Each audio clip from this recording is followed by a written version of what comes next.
Hello everyone, my name is Sanjin, and this is a oral recce commentary for Star Wars Knights of the Old Republic, Any Glitchless. So it's been about a while since I've gotten this PB, but I haven't been able to commentate until now, so let's get started.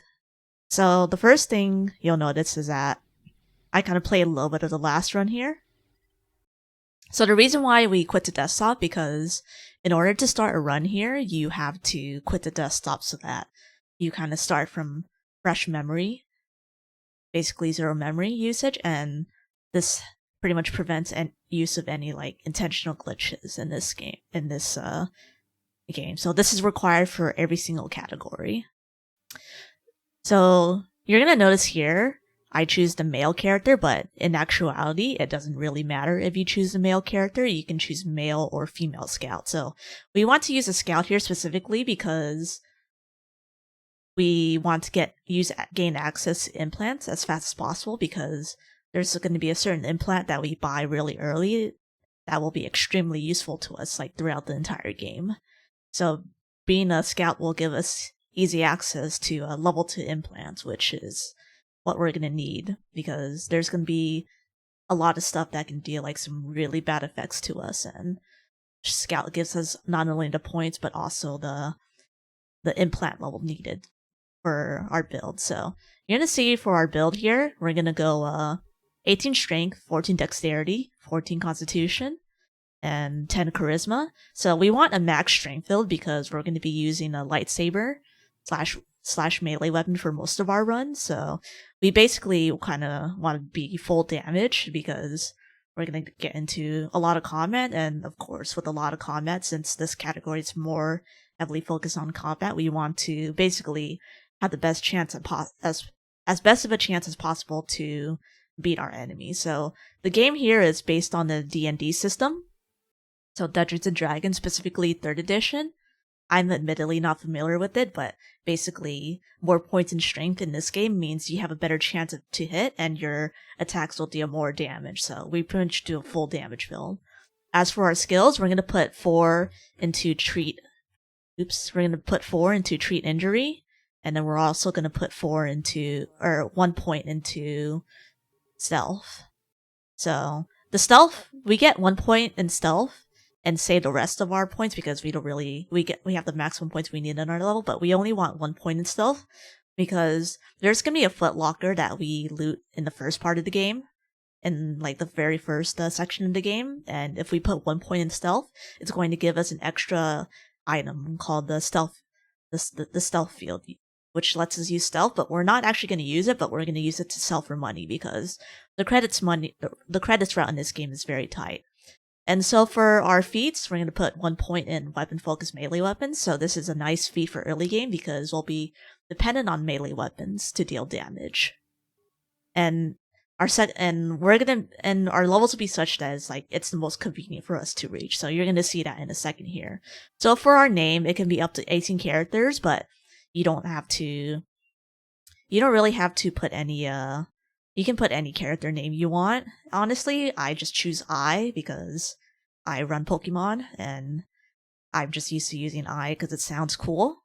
So you can basically use any name you want. You can use like the custom ones.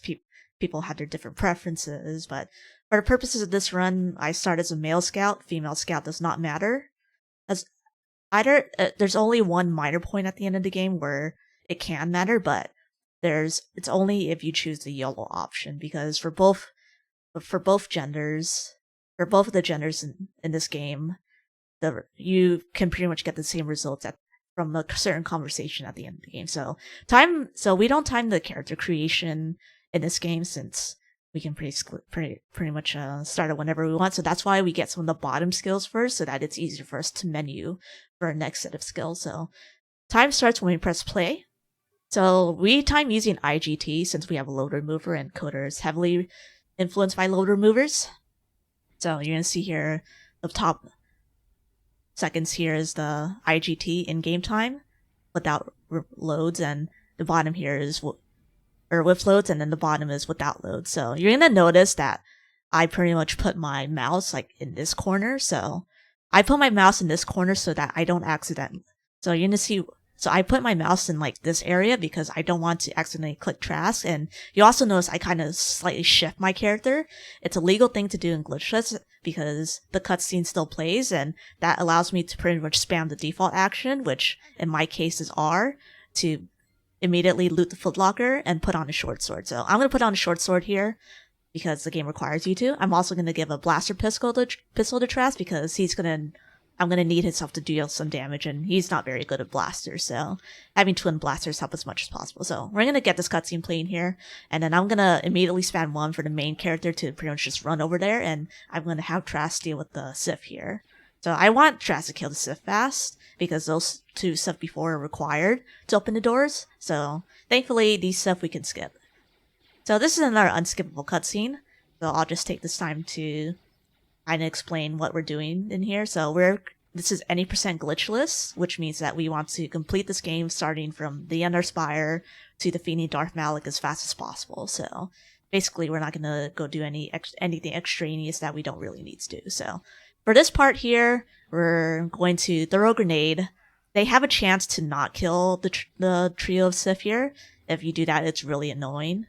And if you're looking for an optimized time, it's probably a reset. So if in that case, if you don't get the kill, you just have Trask deal with them. And then this cutscene also kind of varies. There's a little bit of variance in time. It's kind of random, but in Glitchless, I guess it seems to be okay. But sometimes if I get bad times in that, I'll just reset. So we loot her because she has a vibration cell, which is a pretty useful item that we'll be using to upgrade some of our melee weapons. So here, kind of unfortunate, Trask takes long to kill a Sith soldier, but not a big deal. So I'm going to level up, and you'll see why I waited to learn two-handed fight. It's because it's the first skill that's highlighted, which means that I can just quick menu it. And I don't need to learn any skills right now because I will pretty much be learning some skills much late. I will be using those points much later on after Terra. So we're going to say goodbye to Trask here. Rest in peace, Trask. And then we're going to make our way to the next area here.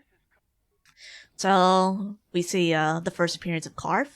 So he's going to be actually a really useful party member in some certain cases because he's going to be dealing good damage. So, but for now, he's just pretty much another annoying companion that we don't need for the most part. So in this game, for the most part, you kind of want to try not to have companions with you as much as possible, because your companions are pretty much just going to get in your way. And also, we just use the console there to deal with the Sith, because it's the fastest way to deal with them. And we don't have to go in the room and kill them. It's just easier that way to use the spikes. So after that, we loot the Red Sith there for some really useful items, and then we say hi to Karf, and then we're going to wake up on this planet. So you're going to notice here, it's kind of a low sound, since I have the sound low, but you kind of hear the sound of a stim. I actually activate the alacrity stim here. It's also legal in Glitchless because I want to pretty much be able to start running fast, so making use of our alacrities here is extremely important because we are not a Jedi yet, obviously, and we are pretty much going to be really slow, and we want alacrities to run as fast as possible. So since we started as a scout, we also gain a guaranteed alacrity, which is also really nice. So we just choose to use it here because there's a legal glitch that we can use here called duration glitch, which we can't prevent because it just happens naturally as you transition between areas. So it's going to extend the duration of our glitch here by a couple seconds. So we kind of want to pretty much basically try to make use of that as much as possible. So you saw in that fight there, we just threw some frag grenades, just the quickest way to kill them. For pretty much a lot of our early game, we'll be really trying to use some frag grenades to handle grouped up enemies as much as possible, or to be using the dispatch enemies because we're still pretty weak. So you're gonna see that I sold some items to be able to afford So I sold some items to be able to afford some stuff. I pretty much bought some more frag grenades, and I bought concussion grenades. Those concussion grenades and that battle simply give much use later. So I also do a shopping trip here because he sells all the med kits he sells the nerve enhancement, which is why we chose a scout primarily, because it's going to be extremely useful for us. And we also bought 6 alacrities, so Generally, the duration glitch kind of varies based on how fast you make your way through planets and how like your duration glitch is affected. So generally, like you would need to run through this category a couple times, like if you're a new runner, to find out how to rat out your stims. So I pretty much there also gave the MC another. So here we need to kind of grab the Sif trooper gear. So we pretty much to be able to progress. So we're basically gonna go bully these Sif. So you'll notice why I tried to avoid going inside with MC, because if I go inside the cutscene when they're dead, I'm going to trigger the cutscene with that person over there, and I kind of don't want to do that. So they also have some really good drops that we'll maybe making use of. So that's why I let the MC out of there. So also, yeah. So basically, after that, we get the Sith armor, which is actually a pretty useful set of armor because it'll allow us to go to the lower city. Because so basically, the premise of Terrace is that we want to kind of quickly rescue Bastila as fast as possible, get the stuff that the launch codes that we need to exit the planet, and then pretty much just bail. So you'll notice I don't equip the Sith armor right away. That's because we want to talk to those beggars for light side points, and we spam the dialogue 1, and if we had equipped the Sith armor, it would give us a different set of dialogue, which means that we don't get light side points. We primarily stay to the light side because we want to make use of the Solari Crystal. The Solari Crystal, which we'll be getting on Korban, is an extremely powerful crystal that we'll use. It has really good stats. It pretty much gives us a really nice bonus to attack, and it also gives us a nice amount of damage bonus, and that's pretty much a huge deal for us to be able to deal damage. So we get more unskippable cutscenes here. We're gonna beat them up because we kind of want to make our way to Javar's Cantina, and we have Karf with us. So generally, if we have a party member with us, it's just much better to kind of kick them out, because of course you can't kick them out while we're in combat. So we're gonna return to the hideout. So what returning to the hideout in fact does is that it's gonna set our warp point here. It's gonna be pretty useful for later because we're gonna use that to warp back to Javar's Cantina, and so that we don't have to do a lot of walking. So we side with the hidden Vex here because it's just pretty much faster, and it'll let us gain some easy access to the Volcar base, because the Volcar base is where we're going to get some really useful items. And until we're going to move out here. So yeah, you'll notice that I pretty much specifically know when my alacrities are going to run out. So that's why I applied an alacrity there.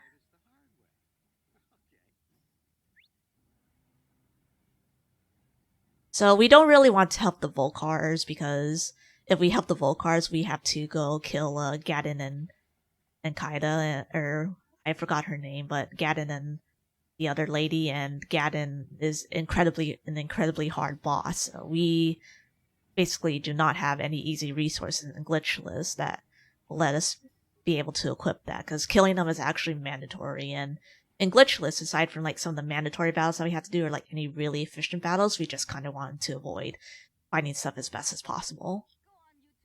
So we sided with Gadin to be able to quickly get the papers and head to the inner city. So these vendors talk to us, which is like, hey, here's some money. So I go to this corner to specifically avoid dialogue with that merchant, because if you go too close to them, they'll kind of start a cutscene to talk to you, and that's obviously slow. And so we get the classic run, Hendar, run dialogue here. So we just spam one. So we want to try to spam one conversations as much as possible to keep everything as simple as possible. You'll also notice I take out Karf here, because Karf actually does some really nice damage early game, because he has Power Blast and he also has Close Combat too.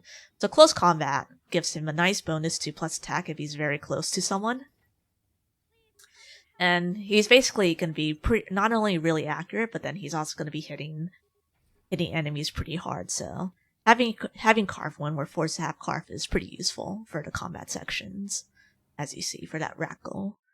So we kind of recruit mission here because she's mandatory. So I'm going to bring Mission to that corner here, and I'm going to turn on solo mode. So what solo mode does is you kind of like have your characters go to separate ways. So we pretty sure are going to make use of that throughout the run here, because having the other characters run through here is kind of dangerous since they're going to take a lot of damage.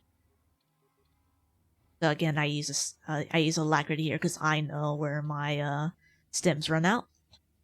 So Mission asks us to rescue Zabar in exchange for her help. So we're good people. We mainly want to rescue Zalvar because he's going to be a very useful character for the later part of Terrace, and because he also has some nice items that we can sell. So we're gonna level up here. I get 5 in treat injury. I don't level anything else, and I also get empathy because we don't really have any good points to spend at level 3.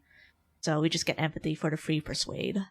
And so like you'll notice right after I loot the footlocker, I pretty much use Mission to immediately leave, because in a lot of this game too, there's like a concept of like gather your party, because if you want to transition to a different area, you need your party members nearby, and this can be a problem. But there are some exception areas where that's an exception, and for example, using that ladder in the sewers, that's an exception where gather your party doesn't matter. So that's why we park the Mission behind there, so that as soon as we get all the items and we get all Zalbar's loot, we can pretty much just like use Mission to immediately bail. So we still keep Mission there for her to open the door, and then we just kind of take her out of the party. So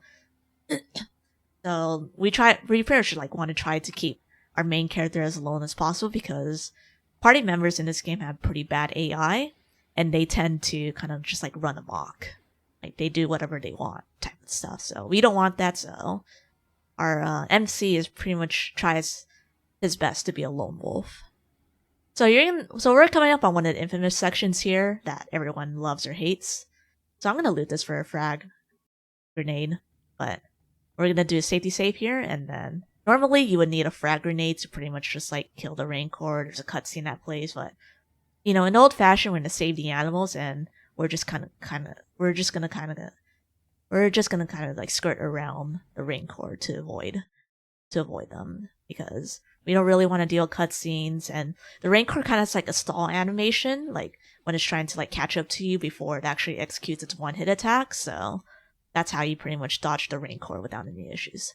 So we're coming up here to Volcar base, which is the biggest RNG point. So in this section here, you're going to see I do a safety save. I need to stun all three of those turrets, because those 3 turrets will one-hit me.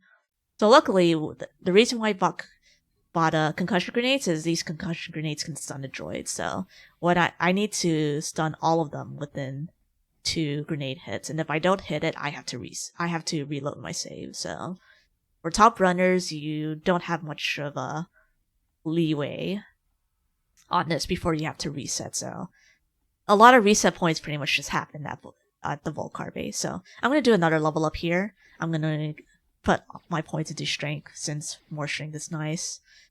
And then I'm going to save the rest of my points, and then I also finally have the level to be able to equip the nerve enhancement package. So since it's useful for one of the boss fights later on, I pretty much just equip it since it's on the way. So you also notice I level up in certain places. So when you level up, you have all of your HP restored. So since we're we tend to be living on med packs, so we basically treat delaying our leveling up as a way to pretty much just heal fully, since in this place you tend to take quite a bit of damage since you're pretty much just like running and ignoring everyone. So yeah, this is why we on the hidden Beck side, we can pretty much just like say hi to the Volcars, grab their accelerator, which Gad asked you to do, and then just like say goodbye. So there's a bunch of really valuable items that sell a lot here, which is why we take a little slight detour to open the box. And so we're gonna. So this is another big RNG point, since I need that droid to be stunned, and if that droid is not stunned, that droid's going to stun me, and basically it's a death sentence. So that's why I do that safety save there, so that I can be able to bash that footlocker open. That footlocker contains quite a bit of money, as well as 4 plasma grenades, which is extremely useful for the last part of Terrace, as well as some hyperstims, which is also very useful. So basically, that item is pretty much going to help us make all the money that we need. So you'll also notice I got second try droid stun, so not a little unfortunate, but I mean it's full card base, it's on par, and since the other droid was first try, this was perfectly acceptable. So now that I have everything now that I have the swoop accelerator with me as well as everything in hand, I can pretty much give that to Gadon, and Gadon's going to help us rescue Bastila, since Bastila is trapped as a slave by one of the Volcars, and pretty much is being offered as a prize in a race. So that's why we pretty much went through all that trouble just to grab Bastila, since she's the Jedi that people in the Endar Spire were guarding. So this next part's pretty chill. We pretty much have some more unskippable cutscenes here. Quarter 1 Glitchless is known for quite a bit of chill, unskippable cutscenes. So this next part, we're gonna do 2 soup races here. So this pretty much first segment pretty much decides like kind of what our base race amount is, and it's scripted to pretty much always be that if we hit a race at this time, someone's going to beat us by just barely, and then the second will just be the second part of the objective will be we gotta beat them. So you're gonna notice here I don't accelerate all the way here. I hit as many brake pads as I can. So we don't go boost to full here because it's actually slower, and this is only for the planet Terrace. You'll also notice that I try to boost like right on the animation of when I boost. That just gives us a much better speed bonus. So Retros beats us from the Volcars, bad RNG, so we pretty much get to try to beat him again. And this time, since we have the soup accelerator that we stole from the Volcars, we're going to be able to accelerate much faster now. And so now you're noticing, compared to last time, that we're accelerating at a much faster rate. So I don't time that first one since it's a little slower since we accelerate at a much bigger rate. But from here on, I'll pretty much just try to time it so that I hit the brake pad. I boost as I hit the brake pad. So again, I don't boost to full. I hit as many brake pads as I can. I get a decent time. And then after this, we're pretty much declared the winners of the swoop track, and our prize is Bastila, but unfortunately Brajik's not very happy with us. But then Bastila manages to break free, and then now we've got a big battle on our hands. So one of the reasons why we save some frag grenades is we're gonna chuck them all at Brajik. So we pretty much want at least 120 on him because 4 grenades won't kill unless we had a free 5th grenade. So he's very hard to hit otherwise because he has quite a bit of defense or armor rating, and we are kind of low on the attacking side, so we just want to use grenades to kill. So I get that thankfully really quick here, because there's also like kind of a delay between you killing the last person and talking to Bastila. So you kind of want to try to kill Brajik as fast as possible so that Bastila gets distracted with other people, because she can take care of those other people really easily. So we talk to Bastila and Karp, they have their little argument, and we take Bastila out with us purely because of force speed. So regular alacrities boost your speed by 30%, and hypers by, I believe, 40%, but force speed gives you an innate 50% movement boost, so this is why we use Bastila to basically just run around, because free force speed, and your party members will also, like, whenever they're following you, in this case it took a while for MC to follow us, they'll pretty much go at the same speed, so this is why you generally want your fastest character to be able to do the run. So that's why we take Bastila out, because she can get access to force speed. So this next part now is another RNG heavy part, so we're supposed to face a Sith. So we're supposed to we talked to Canderous earlier, because we made use of that teleport to Javar's Cantina. So he asked us to go get the launch codes for us to escape Terrace. And then he also tells that, hey, we can borrow the droid. So we kind of do a bit of threatening, because without the threatening, it would have cost 2,000 credits, and the money route is so tight that we can't afford that. So we just eat the dark side points to be able to obtain T3, who's the only one who can open those doors. So you also notice I go solo mode because I leave my characters at the Sith place, or at the entrance to the lower city base, because I'm going to use that. I use that as a sort of warp to warp my characters closer to, or warp the MC back to the lower city so that we can easily quickly get to the Sith base. So I'm going to stem up Zalbar and MC here with some strength stem. So we bring Zalbar here because Zalbar deals some really nice damage, and we kind of really need a DPS in general to be able to deal any respectable damage. So we're pretty much we've got some nice damage here, but it's pretty much completely necessary. So we're gonna beat up those 2 droids. We're gonna ignore the Duros because we used to do it for light side experience, but now we don't need to due to some improvements. So I'm going to go. So I pretty much kill that droid, and then I take MC to run immediately in there and start the fight, while I go drag Zalbar over to take care of the Sith troopers. I swap to power attack because power attack deals some nice damage, and then while they take care of the Sith, I'm going to control T3 to get the passcodes to enter the door. So there's a bit of macroing going on here because I want to be as efficient with the combat and grabbing items as much as possible.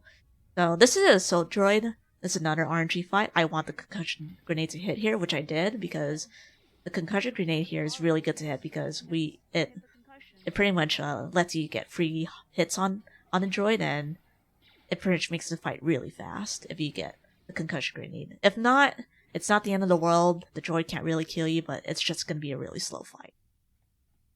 So on top of that, we have another really risky fight with the Sith Governor here. So you're going to notice I'm going to attack it and chuck some grenades. So I chuck a poison and sonic grenade, and the reason why T3 is also nice here because T3 has a stun rate, which has a chance of stunning the Sith Governor.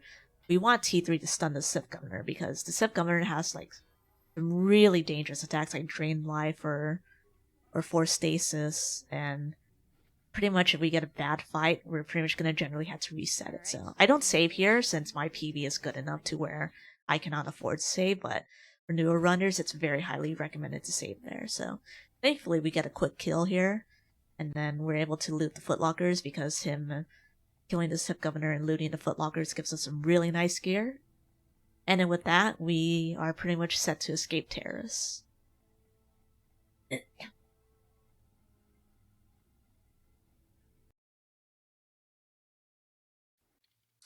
And so now Zalbar and T3's task is done, and we bring Bastila back out to be pretty much her 4-speed mule. That's her general purpose in terrorists. So we pretty much use her to make our way back to the elevator, and then we're going to kick her out because there's a bunch of enemies in there and we don't want her to get distracted. And we're going to have MC make his way slowly back to the cantina here, or Javar's cantina here, to talk to Canderous. And Canderous is basically going to be our liaison to enter Davik's estate. So we want to bring T3 with us here because T3 has a pretty high security skill.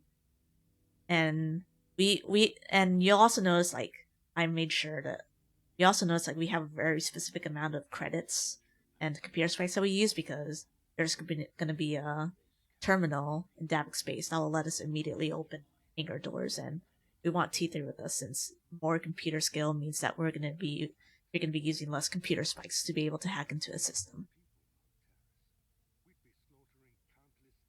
So, in plot terms, we basically rescue Bastila, we have the means to exit, and then Malik kind of decides he's impatient, as all Sith are, to kind of deal with people trying to round up Bastila, and then he's gonna be like, oh, screw this, we're just gonna blow up the entire planet, because he can, basically.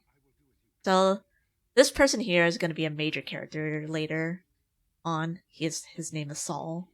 All you need to know right now is that he's the admiral of the Sith fleet. Oh, I see. And the person with the the jawline is Darth Malak, who's the big bad evil Sith. So pretty much after this cutscene, Davik's gonna talk to us. Give us a tour around the place. Because what Canderous did is Canderous told him, hey, he's working, or Canderous, who works for Dad, is like, hey, this guy's my partner. You guys should let him in, so.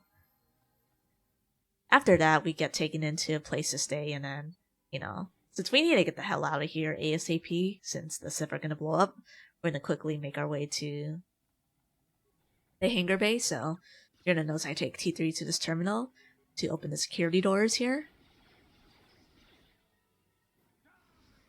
And then that lets us open the hangar bay door, and yeah, the Sith are pretty much bombing the planet in the classic Sith terms.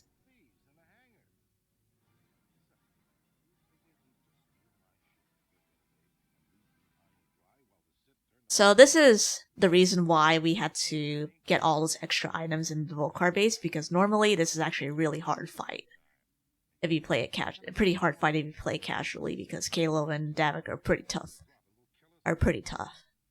But thankfully, we have 4 plasma grenades, and we're gonna pretty much just chuck all of our plasma grenades at Kalo. And what happens in this fight is that actually you don't need to think about Davik at all. If you get Kalo down to 50%, this cutscene triggers and Davik automatically dies. So that's why we save the plasma grenades to basically throw at Kalo as much as possible. And there, unfortunately, T3 kind of like walked over the Kalo for whatever reason. So just watching them kind of run over kind of waste some time, but there's not much you can do. So yeah, we loot Davik there for some really nice gear, since that will sell for nice money. I also unequip Canderous and T3 because they'll give us some extra money. Canderous's weapon sells for 200 credits, which 200 credits for us is a lot. And so, pretty much once they get on the Epenhawk to escape, Malak's gonna pretty much just wipe the pathetic planet from the face of the galaxy. All the good stuff. So on the ship, we're pretty much kind of trying to make our escape. And we decide to escape to Dantooine, but then there's a bunch of fighters coming over to intercept us. So this is the fighter minigame. This is actually another critical thing that top runners need to get good at, because these segments can be done in like under around 10-15 seconds, and you want to do them as much as possible, because these fighters, like having a good fighter set of segments, of which there are, I believe, 4, will save you quite a bit of time if you're able to do them fast. So once we eliminate that, Bastille tells us to go to Dantooine to talk to the Jedi and kind of lay low after all that ruckus they cause on Terrace. So you'll notice I used an alacrity here, because we're pretty, like, throughout here, we're kind of be lacking on alacrities until we become a Jedi. So this lady talks to us, but we can kind of ignore her. So generally, you want to route out your alacrities such that ideally you have at least 3 alacrities to use saved up from Terrace. So for new runners, you'll probably only have 1 left. You only need 1 mandatory one for the route, but if you don't have 2 or 3, it's not a big deal. It's just that walking to the Jedi Council will be slower. But yeah, this is quite a bit of long cutscenes, so there's pretty much plenty of time for rest here. So they're gonna talk about making our MC a Jedi, blah blah blah, because Bastila asked them to.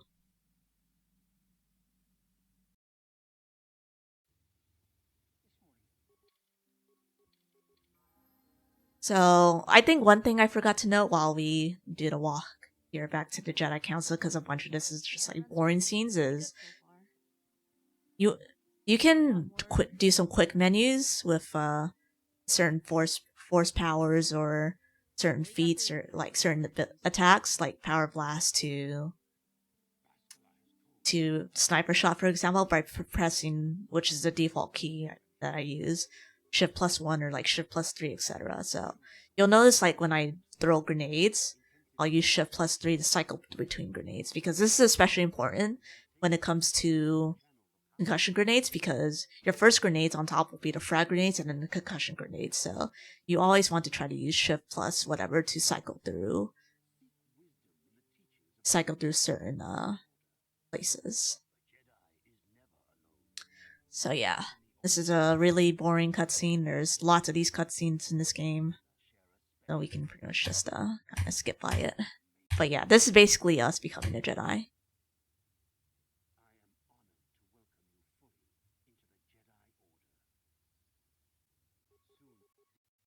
So we have to do this quiz here with Zard to recite the Jedi code. I don't memorize it because honestly it's boring, but you know, when you do a lot of runs, you just memorize the dialogue numbers for it. So after we pass the test, we're gonna talk to Rook to become a Jedi, and so this is where we use all of our points, and we gain our initial Jedi feat. So what we did there was get 9 Persuade.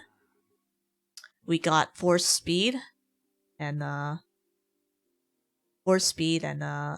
Affect Mind. So Affect Mind is gonna be pretty useful for some of the persuasion that we have to do, and we want 9 Persuade because we're going to be facing Juhani here in a second here, and we kind of want to be able to persuade her, because if we don't persuade her, then we have to go through a long series of dialogues, and if we have 9 Persuade, we can just one spam to successfully persuade her. So now we have access to Force Speed, we kind of need alacrities a little less, but we still want 1 with alacrity because it's going to come in useful to some of the spots. You also notice there we kind of borrowed Basila's lightsaber.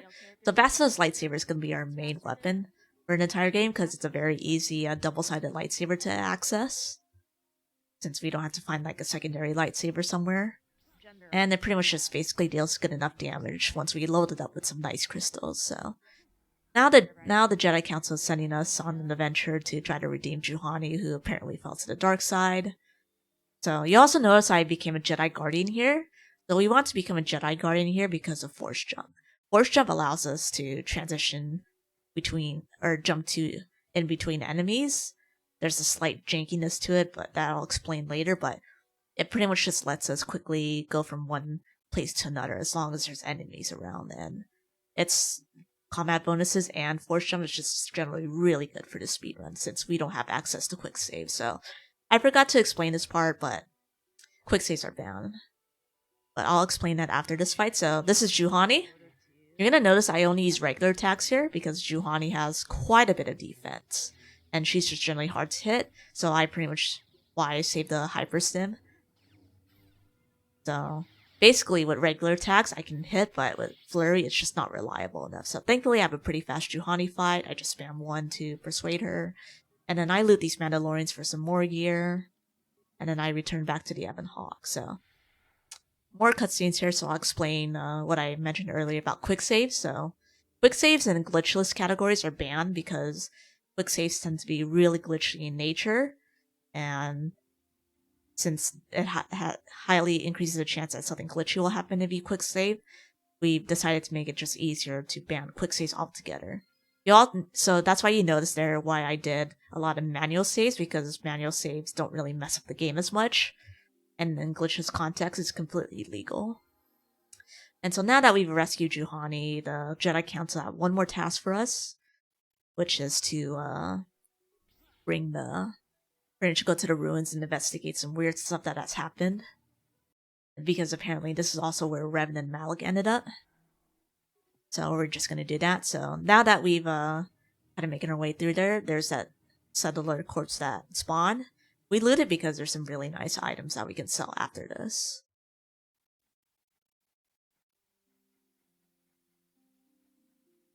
So we're pretty much going to make our way towards the ruins. So here's another legal exploit that we can use. So there's a cutscene that already triggers there if you go into the middle, but if you stay near the edges, you don't have to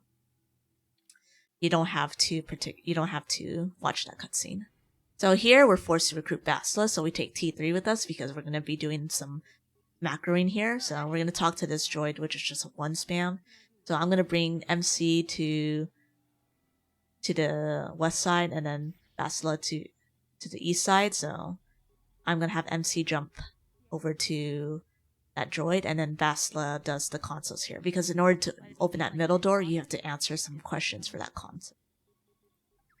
After that, we can open the doors here.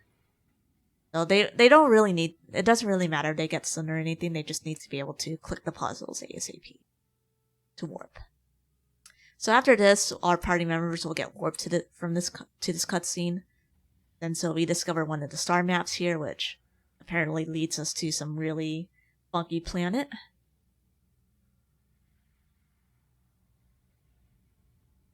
And then so you and Basila talk about it, blah blah blah. So here's one of the big time losses of my segment here. So if you remember what I mentioned about the AI being bad, well, the AI is pretty bad. I can generally tell here. Also, I loot that because there's some that sigil crystal is really nice for early game. So you can tell when they kind of like start walking slowly in comparison to other people. So they kind of just like start getting trapped behind walls. So for that case, I try to switch to Basila to 4 speed and try to get everyone out, since Basila was the one going behind or lagging a little behind. So kind of unfortunate, but there's not much I can do when the AI just decides to be bad. So once we get out of the ruins, we can pretty much kick Basila and T3 out, and then we're gonna do pretty much one of the big equipment shopping menus. So I'm gonna sell a whole bunch of stuff that we don't need, except for the crystal and the Jedi Knight robe, and then we are gonna buy here a CNS strength enhancer, which is pretty much what we save all of our money for, as well as a breath mask. So a CNS strength enhancer gives us +2 to all saves, which is really nice because we're gonna be going through people who can pretty much like disable or stun us in bad ways. And we buy the breath mask because it makes us immune to poison, which is gonna be useful for Manon. So after that, they're gonna talk to us about what we found in the ruins, and they're pretty much going to send us on a journey to find out each of the star maps, as they call them. So we're gonna make use of teleports here again because we teleport back to we save some walking to the Ebon Hawk. And so now we're gonna go to the workbench, we're gonna equip the sigil crystal, and then we're gonna finally outfit our Jedi. He's looking pretty cool in the blue robes and yellow lightsaber. It's Basila for taking one for the team. And so our first destination is Manon, because in any percent glitchless, we don't really need to do much in Manon. There's not a lot of like combat segments, which there's just a lot of stuff that we have to run from, etc. So Manon's generally just like a very easy first planet to pick up, because it also gives us some nice credits at the end, because we want to do Korban whenever we can afford it, because Korban has access to pretty much all the stims that we need. So we're going to be dependent on stims here because they're a huge source of damage and survivability in general. So we want to try to find as many sources of hyper stims as possible. You also notice I pretty much made sure I was at a certain amount of credits because we're going to be doing another minor shopping here in Manon to afford some more stims. So each of these little cutscenes in between each planet kind of gives us a little foreshadowing of what happens next. So since you saw Kayla there's gonna be a little foreshadowing, and they're talking about kind of like trying to get back Basila. We're just gonna fast forward through that since this is another unskippable cutscene. And so MC's gonna have another dream. So you don't see the movie here because in the game we have that option to turn movies off, which is pretty much just plain faster and uses less resources.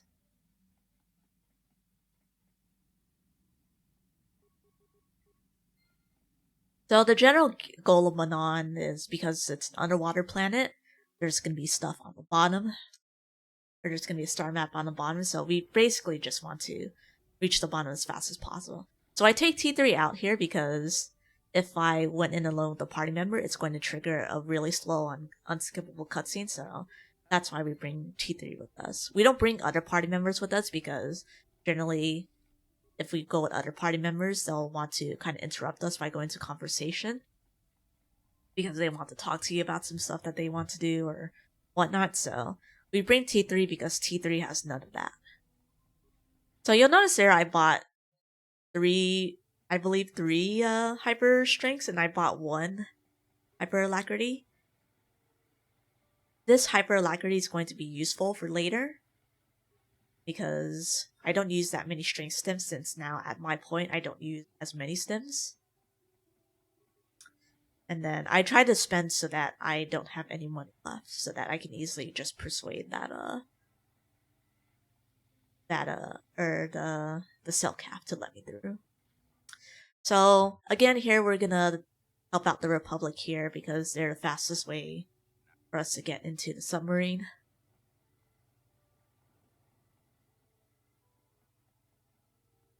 And then, of course, in classic fashion, they've got some tasks for us. But we also spam 3-1 here.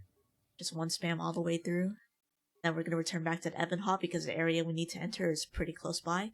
So I still keep T3 here because I still don't want that cutscene to play, but soon enough I'm going to want to remove him because we're going to be entering a short combat segment. Male character, I kept getting delays whenever opening the menu, but with male characters so far, I haven't gotten that delay.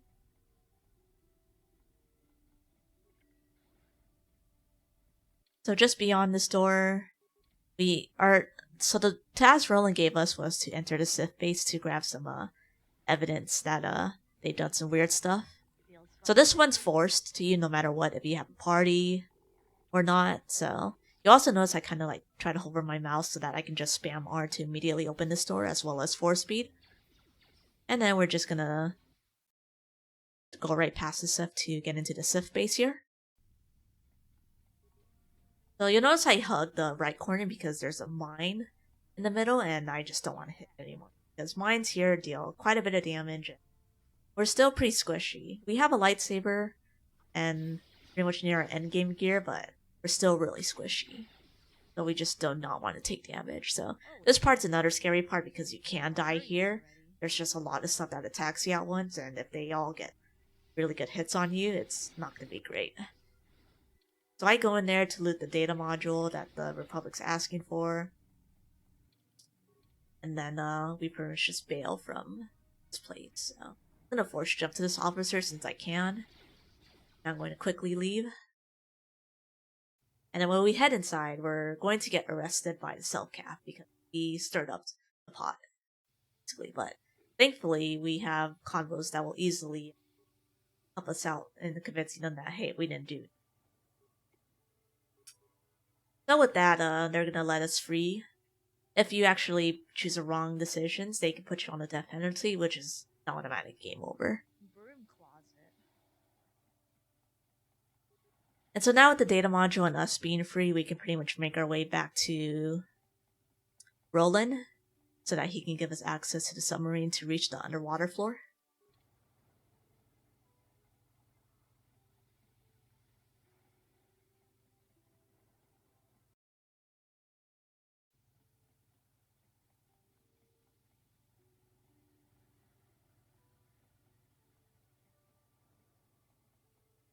So a lot of this is pretty much just walking, so if you were to run this on a marathon or anything, there's always plenty of opportunities to get donations in, since quite a bit of this game tends to be walking, or you can like explain the plot of this game. Glitchless is just generally a very accessible category to new people because it doesn't require you to learn Glitchless, and if you like code or Glitchless, it's just very easy to access. So now we've made our way to the underground base. And then we're going to loot this for some thermal detonators and some credits. So this thermal detonator is pretty much the last amount of money that we need to be able to get all the stems that we need. And we're also going to force jump to these patrol droids since it's faster to force jump, unless you're kind of slow to it. I also try to force jump to these cell caps since it's a little faster. And so this is another slightly dangerous area because you can pretty much get comboed out by the cell cap if you let them get close to you, but most of the times you shouldn't be using many med packs here. So we grabbed that environmental suit because we need to go underwater, and we're not that cool enough of a Jedi to be able to just go underwater without any pressure suit, so we still use that. So now with that, we just make our way back. So you'll notice I put on the alacrity because I still have 4 speed, and the 4 speed runs out.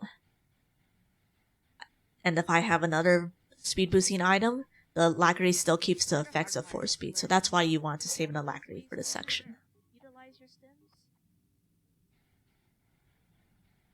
So the survivor is gonna ask to follow us.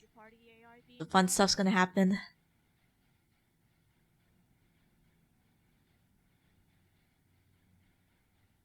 Plenty of bad RNG to go around. You know, unfortunate the survivor got the brunt of it.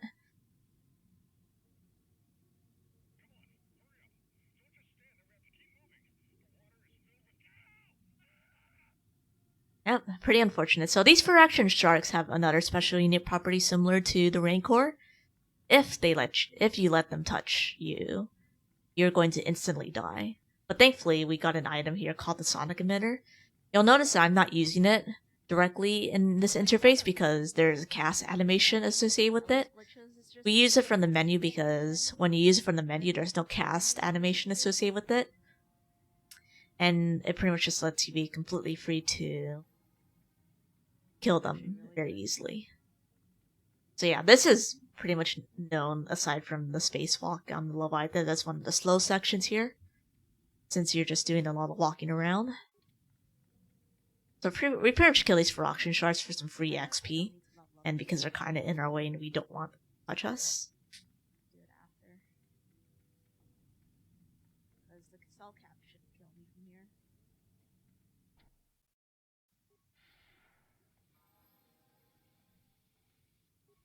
And then so we loot this for a nice amount of computer spikes because we're going to need, I believe, 7 computer spikes at the end of the game for the last part. So we're going to spam talk to these scientists who talk about the Colto tank that's making many of the fraction sharks mad. Talk to us about it. So we loot back there for some more of the packs. So there's 2 more fraction sharks that we kill here, and then we're going to. So for the Colto beast cut in a way, we decide to pretty much solve the little puzzle here and kind of solve this to calm it down, because if we kill it, it gives us dark side points, which we do not want, and it's the cutscene where it dies is just much longer. So we just solve this since it's quicker.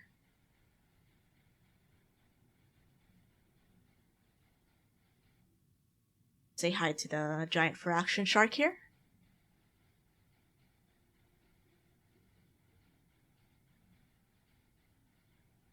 So yeah, your alacrity should be able to last, but unfortunately your 4 speed tends to not last in here, from my personal experience. So I cast 4 speed before entering the place, so that's just easier. So this is our second star map here.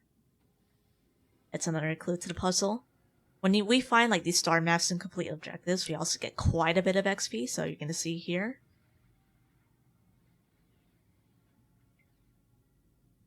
I'm going to...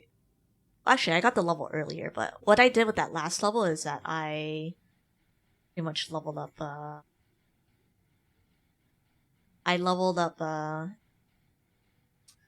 Flurry. Or I leveled to 6, so I went for Force Valor here.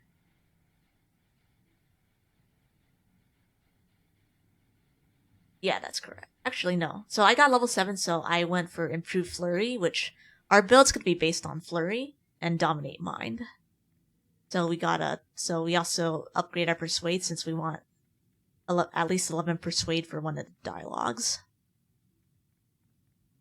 And so after this is an even slower walk. Very fun stuff.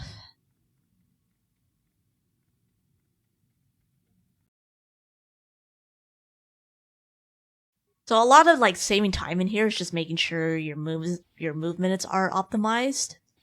as much as possible, and also just generally good RNG. So this is a little bit more RNG heavy than most standard categories since we have the element of combat to deal with. I also say hello to Kalo. Say bye-bye to Kalo. We used to kill Kalo, but now we skip him because for Korriban, we really don't need med packs. And Kalo just gives us too much extra money that we pretty much just end up basically not needing in exchange for a much riskier fight since Kalo does tend to troll people. And so now that we've got our star map, we can head out of here. And then the cell capper are going to be like, hey, you caused some really big ruckus. You got to go back to court. And so, unlike with the last trial, we pretty much just choose to not really try. And we pretty much just get banned. So getting banned gives us a nice benefit that we spawn instantly in the cockpit of the Ebon Hawk. And we weren't going to visit Last Manon anyway, so it doesn't matter. So getting banned from Manon is actually a really nice time save for us because it saves us from walking all the way back to the ship. And so now our next destination is Korriban. So we do some combat on Korriban, but here this is where we're going to get the Solari Crystal as well as some really useful, as well as our stims, which are going to be crucial for a lot of this game. This is also why we tried to get as many points in Persuade as possible, because there's going to be a mandatory Persuade check that we have to hit. That we can fail. So we go through a bunch of cutscenes where some prospective Sith are harassing us.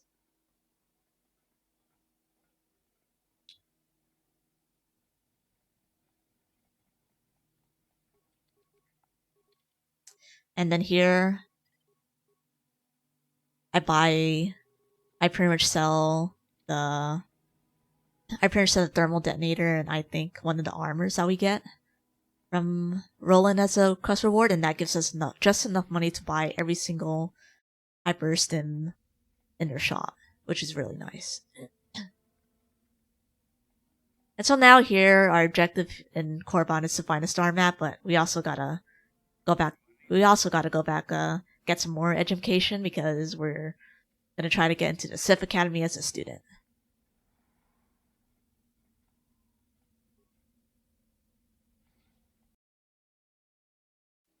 So this is a dangerous persuade because if we fail this, we have no way of getting back in. So this is why I take the safety save here. So we want to talk to Yudara to convince her to let us join the Sith Academy.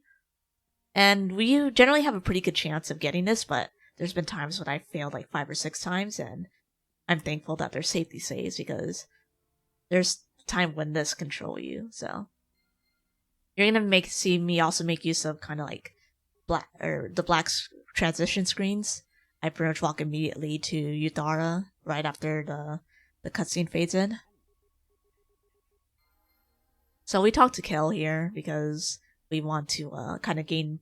So what happens in Korriban is there's sort of a prestige system here, where we want to gain as much favor with the head honcho Sith, Master Uthar, as possible, and so basically he's going to reward us for doing very Sith-like tasks like beating people up or torturing people, etc. Or like basically kind of like trying to betray your fellow Padawans, etc. So we talked to Kel there, which we're pretty much going to use that against him so that we can get prestige points. And then we go to help out Lasho, who will give us also another nice bunch of prestige points. So I force jump to the Chirac here. The Chirac can troll you at the end of Korriban because you kind of want to go back to the Ebon Hawk, and if you're near enemies, it doesn't let you teleport, and I've been trolled by that quite a bit. So, not really fun stuff. I tried my best to kill them, but they tend to scatter, and if you have bad RNG, they'll just show up near you. So, Lasho tells us to meet up here to help her beat up some Tukata. And so we're gonna do that. So you're also gonna see us use a full stim suit here with the Enchani stem because we want to. We are pretty much kind of low level for this place. They're a little tough, and we want to deal as much damage as possible. So that's why we make use of that. It comes out in 2 days. Full stem suit. So you also see here, these Shyreks are also kind of following me around. I also tried to kind of like force jump to them so that I don't have to walk as much, but Oh, Friday. sometimes they just don't spawn in nice areas for you to take advantage of, so. Oh, come on. And generally, sometimes, like, if you can't get force jump to work within a certain amount of time, it's just better to run so that you don't waste more time.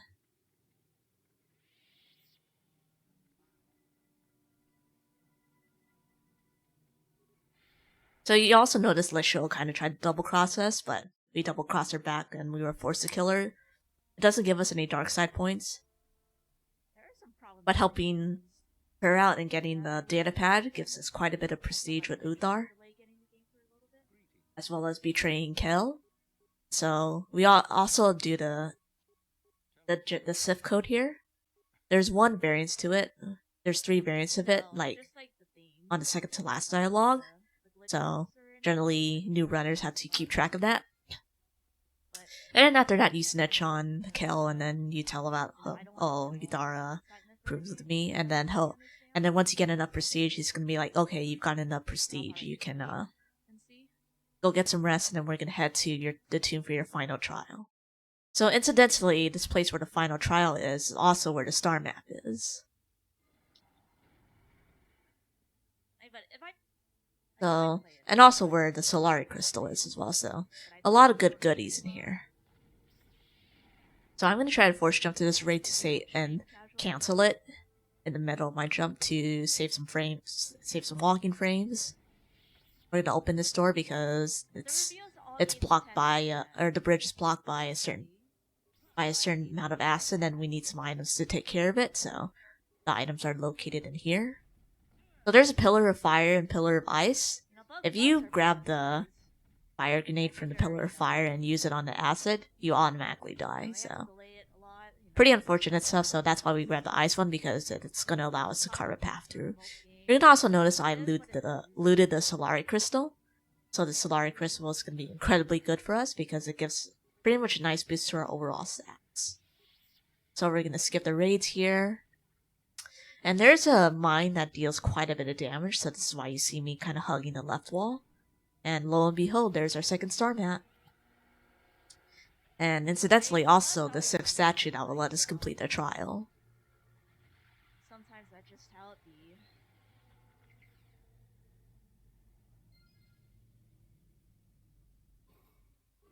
So we grab the Sif lightsaber here. We're gonna open up tomb door. Are you gonna speedrun the game? And so here's another big RNG time loss for me. So we have to face Uthar here. He has a chance of like hitting Uthara, but unfortunately here he goes for the force choke on me and succeeds.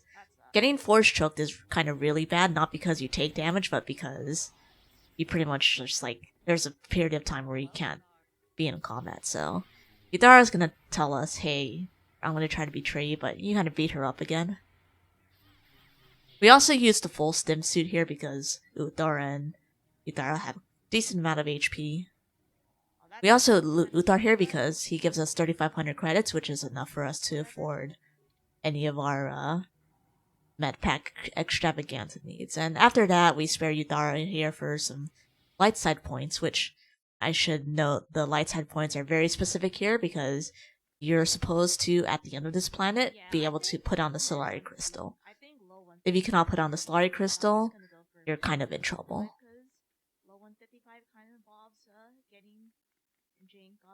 So in my last PB before this, I think that the Chirac came over to troll me.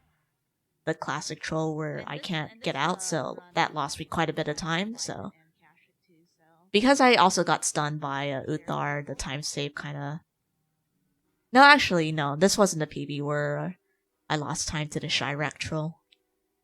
But yeah, you're gonna see here, like, a force choke from Uthar just basically means I lost a decent chunk of time. Because I wasn't able to attack. So now that's our second planet done, and we're gonna equip the Solari Crystal. And if you do it right, you'll be able to pretty much have the lightsaber on you for any transition. And so now, during the Tatooine, there's gonna be some more foreshadowing here and more cutscenes. But I lost like 45 seconds on Leviathan because I got Force Whirlwinded like 3 times. And then Kashyyyk because Jolie got aggroed.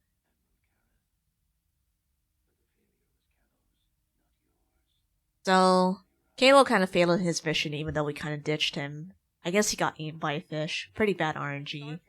So now Malik basically, as a TLDR of this unskippable cutscene, decides to send in his personal apprentice, Darth Bandit. Now he's a very, very mean person, as you're going to see here in a second.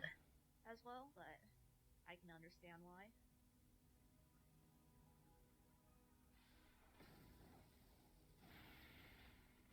I do have some new ideas I want to try though, but I didn't get to try them. So yeah, he pretty much just eats that poor stuff. But this is another cutscene that's unskippable and has no gameplay relevance other than that, so we're just gonna skip that. Do the dream cutscene. So Tatooine's our third planet because Tatooine's gonna give us the Krayt Dragon Pearl, and it's just a nice planet to do because now that we have stims, doing all the planets will be, or doing the rest of the planets will be quite a bit easier. We don't do Kashyyyk last purely because for the big review, there's the process to getting the star map on Kashyyyk that is much faster when after a certain point. So we kind of delay this because on the Leviathan there's gonna be a big thing happening. So yeah, you notice there that we bought a whole bunch of med packs, advanced med packs. That's gonna be the med packs that we'll be using for the rest of the game. So normally here in the guide, you would probably reset your game, but at around like the 2 hour mark or so, you can kind of forego, depending on the hardware that you have, you can forego skipping having to reload here, because what happens is if you don't reload fast enough, there's going to be a huge memory leak, and eventually your modules and your pretty much all the stuff that's happening in the game is going to stop working, and you're going to eventually crash. So that's why, like, for beginners, it's just best for you to reset at the beginning of Terrace, or I mean the beginning of Tatooine, because you won't be able to crash. So there's been a bunch of dark Jedi here that say hi to us. We're just gonna run past them because we don't need to kill them and they don't block anyway.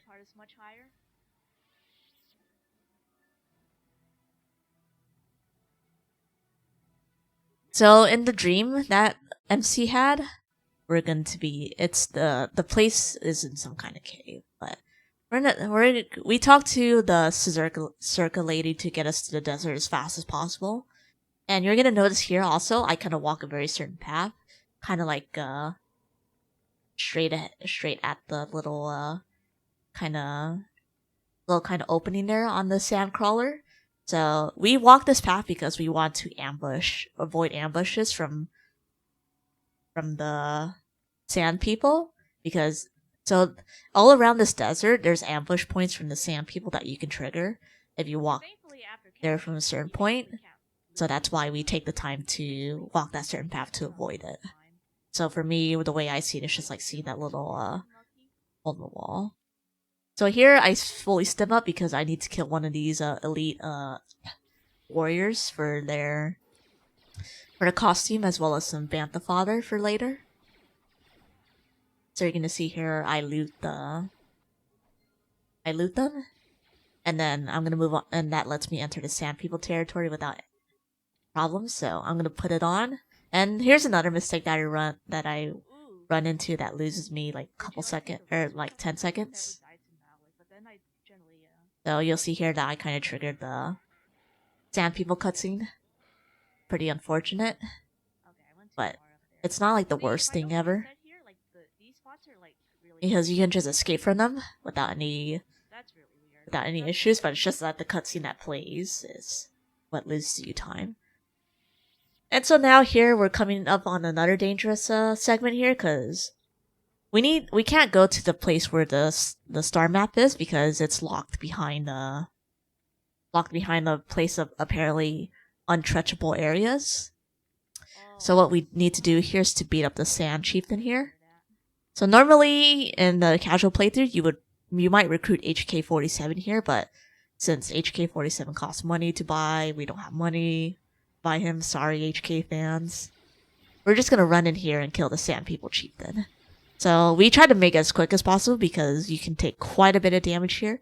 You'll also notice I kind of held my level so that I can heal up, and we learn Night Speed here. So the 4 speed abilities are really nice because Night Speed and above gives you 1 and 2 respectively extra amounts of attacks that you can do, and that's pretty major for our build. That is based on getting as many attacks in as possible. So we quickly leave. We equip that Sand People outfit so that the cannons outside don't instantly kill us. And so now that we have the map and everything, we can transition to the East Dune Sea without any issues. I think he told me about that.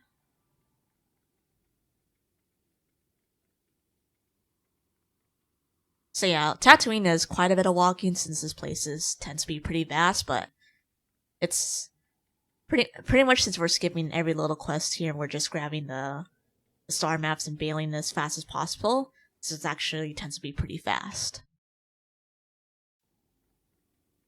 And that Korban, yeah, I got force choked by Uthar. And so now here, that's the cave where the star map is at. It's guarded by a ginormous crate dragon here. Fortunate getting that ambush cutscene because I kind of walked a little too far. I should have known when I hit that line.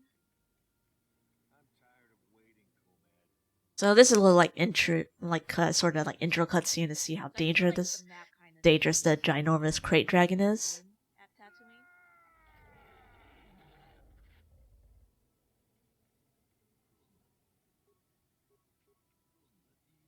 So we talked to Command here, so the quickest way to pretty much lure that crate dragon out is to help out Coma.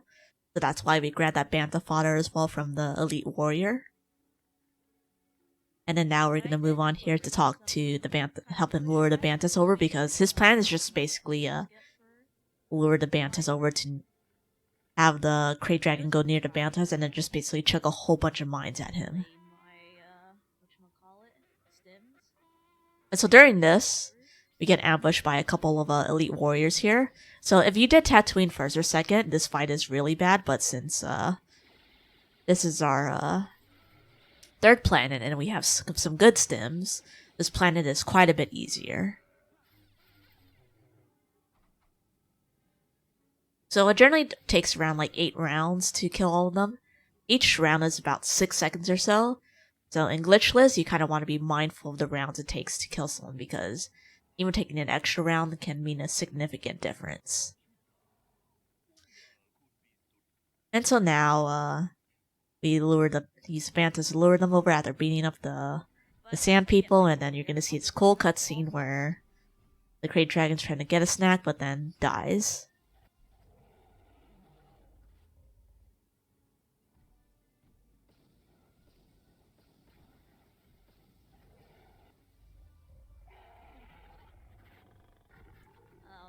Are you gonna be suffering the new any % grind?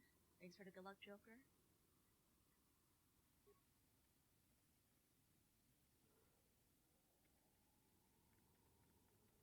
Yeah, so after this cutscene, bad RNG to the crate dragon, we get the crate dragon pearl, which is gonna be quite useful.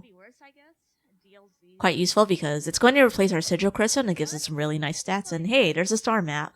Hooray! I'm off to this run's been doing okay. Mid game isn't the greatest, but you know, we'll take it. So yeah, so far, time-wise, I've lost quite a bit of time in the mid-game. Or I've lost some decent amount of time. It's not, like, huge, but it's pretty annoying time, especially, like, in the Ancient Ruins and Korriban sections, and the Chieftain sections, but there's not much I can do there. That's, like, at least 30 seconds of improvement that I could take. But, you know, sometimes that's just how it be when you run the Glitchless. And so now here that we're done with Tatooine, we can pretty much just quickly leave here once we transition to the Dune Sea scot-free. So as you saw there, we faced Bandon, but we basically did not care, like we did with Kalo, and we just like ran past him. It's pretty easy to do so since he's in an open area. And so now we pretty much just immediately go back to the Evanhawk. We got some lovely Giska friends that we don't like, but it is what it is. So now we replace the Sigil Crystal with the Crate Dragon Crystal Pearl, which gives us better stats than what the Sigil Crystal has. And now on our journey to the 4th planet, we're gonna get trapped here by the Leviathan. So there's a lot of plot here, but basically, the Leviathan captures us, and we kind of our main character, Carvin Basila, kind of get trapped or kind of get captured, and then it's up to our other party members to save the day. So here we're gonna choose the party member we bring. We bring Juhani here because she has the fastest clear method of getting our party members out. And she's a Jedi Guardian with access to Force speed, but Force speed isn't as useful here. And we're just gonna go past here because it's a lot of plot point. Saul basically says like, "Hey, we bombed the Dantooine, so we can't visit anymore. Get wrecked." And so we're gonna do a slight skip here, and then you're gonna see Juhani kind of sneak around using her Kadari stealth. So this section is not really dangerous because these enemies here, for whatever reason, are kind of low HP. They don't do a lot of damage to you, but later on, like in this section, there's gonna be one kind of a slightly scary section where Juhani can get stunned, and because you have no med packs or anything like that, if you get stunned, it's quite dangerous, but it's pretty rare to get, so. You don't want party members with you, for the most part. So yeah, you saw that was cut because we grabbed basically the Sith passcodes that we need to be able to enter the detention room where our party is being held. So Leviathan is also one of the most infamously terrible segments primarily because we have 2 forced party members that we have to bring with us, and because the AI is really bad, they pretty much tend to get themselves into trouble. So in my particular last PB, my Saul segment was not very good because there's quite a bit of things that happen. So basically, Leviathan is just like in general like a big time loss for everyone. So I'm gonna re-equip everything on our main character here, since we're gonna be running through some dangerous areas. So thankfully for this first portion, they don't need to join us. But for like the next few sections on, they're gonna need to join us. So MC is just gonna make their way over to the bridge area.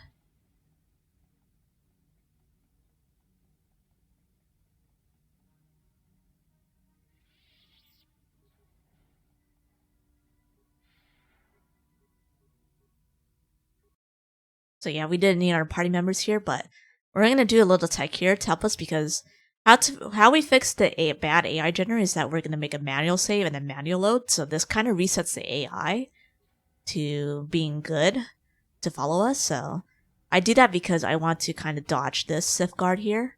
I don't really want to waste time killing them because we don't need to. So what I do there is just basically kind of manual save and manual load so that I reset the AI and to make sure that Carvin Bass will follow me. So you can get trolled if that particular Sith attacks first, but most of the time it'll either run to you or just throw a grenade. So I skipped the thermal grenades here because we don't need it, basically. This is also another dangerous segment because there's 2 Jedi Masters and they can do a variety of really bad status effects on you. So that's why I safety saved there, because getting stunned there is really bad.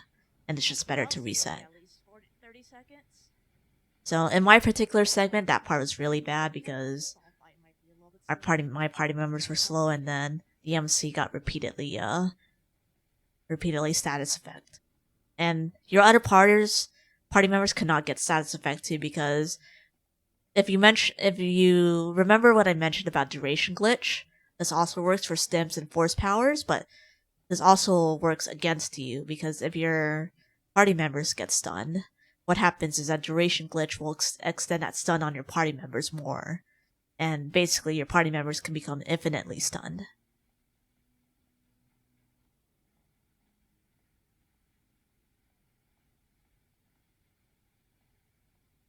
And yeah, this is the infamous spacesuit section.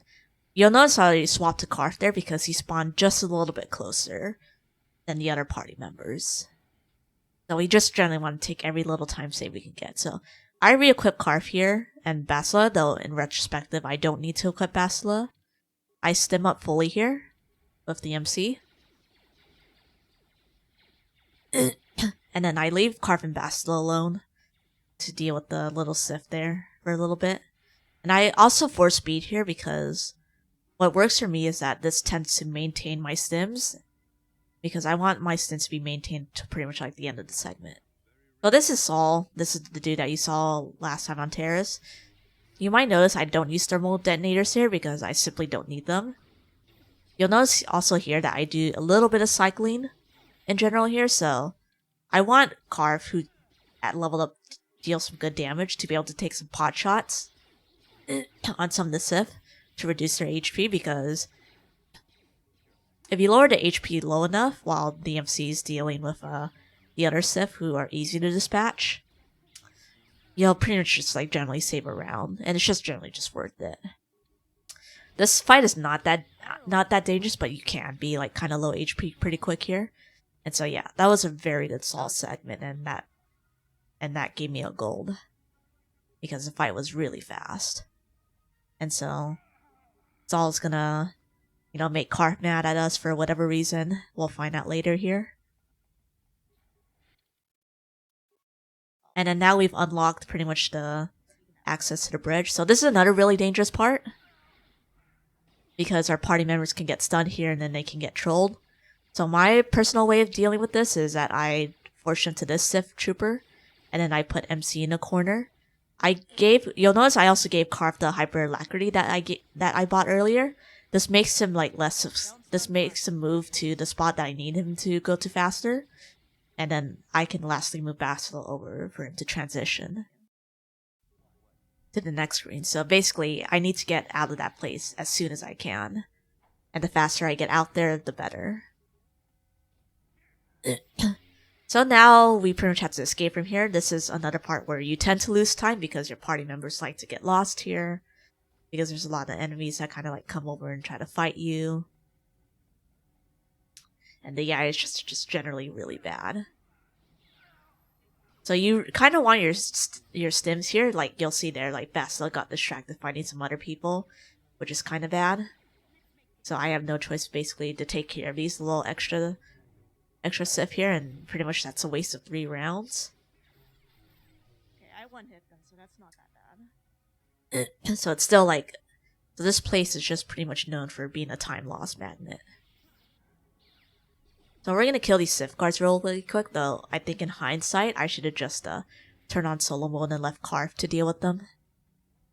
But I use Karth to basically go to the elevator so that the other people can follow me a little easier, since Karth is range and the other people aren't. And so after this, we're pretty much kind of like home free on the last stretch of the worst split, the worst segment in the game. Almost bad, but then I re-rounded the extra ad, so it's not that bad. So I would have potentially saved around like 18 to 20 seconds there if I did not get trolled. So yeah, I think the hyper adrenaline on Karth is really good, especially if you don't get stunned. And so here we're gonna face the big baddie Sith Malik.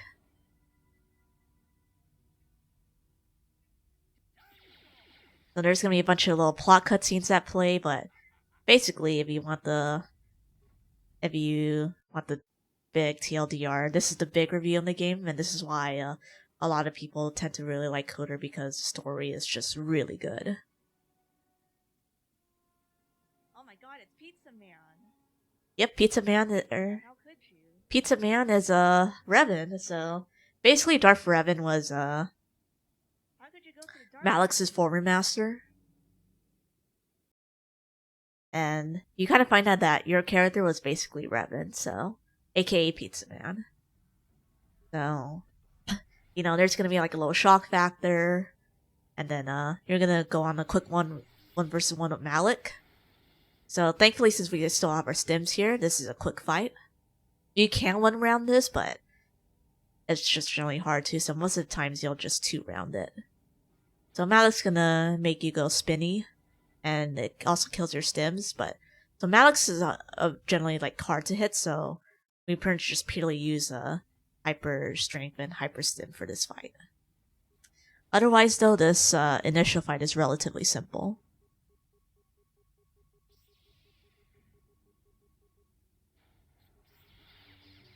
Oh, come on. Mullet Man? You were the chosen one. And so Bastila, after we beat up Malik for the second time, gonna take the L here. So yeah, you also notice there Karth's wearing the Sith armor. That's because we kind of kick Karth out when the game's supposed to take the Sith armor away from you, so yeah. And so with that, the worst segment of this game is finally done. We lost 12 seconds on here, but technically I could have gained quite a bit more because my last Leviathan segment was not so great, and this is another fighter segment. So the nice thing about these fighter segments is that all of these Sith fighters, whatever you call them, they spawn in the exact same spot, so thankfully this is something you can practice to kind of like learn the pattern. The best runners will generally do this like 5 seconds earlier than most other people, but I can personally do it in about like 18 to 20 seconds for me, which is like more than good enough. So they're going to talk about the big review, which we don't really care, it's just plot. And since Bastila took one for the team, we don't have Bastila anymore. But at least she gave us her lightsaber though, so that's nice. So yeah. So generally, like when you transition in between screens, you want to maintain your force speed as much as possible because you go fast. The improved movement speed is really nice, and you generally want to like kind of prioritize learning how to deal with your conversations, because being able to mash through conversations very fast is a pretty important skill, especially in Glitchless where there's a lot of conversations to deal with.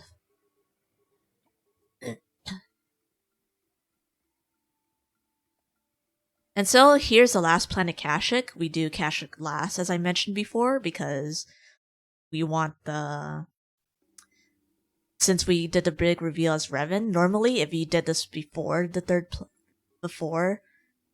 not as your fourth planet, you would have to go through like an entire quiz, and it's just faster to just skip that part. Because Kashyyyk doesn't really offer us as much in terms of items, and there's quite a bit of combat segments here, so you're gonna see here I stim up to kill these Kinrath.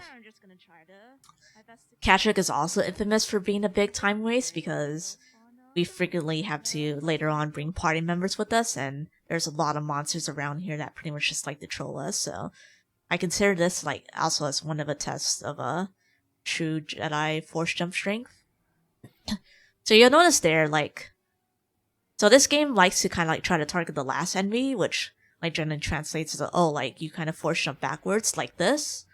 So generally the best way to kind of remedy that is to kind of like press 1 to do like an ability, immediately cancel your action, so that's F. So I'll listen timer, but it's whatever. Or whatever your default button action is, and press R again to do a default attack and force jump. So that's my personal way of dealing it. If you do it rapidly, you don't lose as much time. So we take the detour to here because this gives us a nice warping point for later. Because at the end of Kashyyyk, it'll save us from doing quite a bit of walking.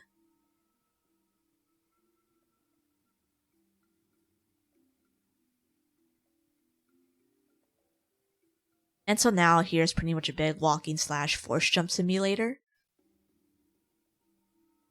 So these Dark Jedi can be dangerous if you don't kill them fast enough, because there's times where I've been trolled by actually in this last run I got trolled big time by Kashyyyk, because one of the Sith attacked one of my party members, and I basically have to drag my party members out of there, which can be pretty difficult because they like to go aggro. So also normally you would have to go to town because this Wookiee guard over there kind of blocks your way. And yeah, also, if you notice, we also left Zalbar behind pretty much forever. But his sacrifice will not be in vain.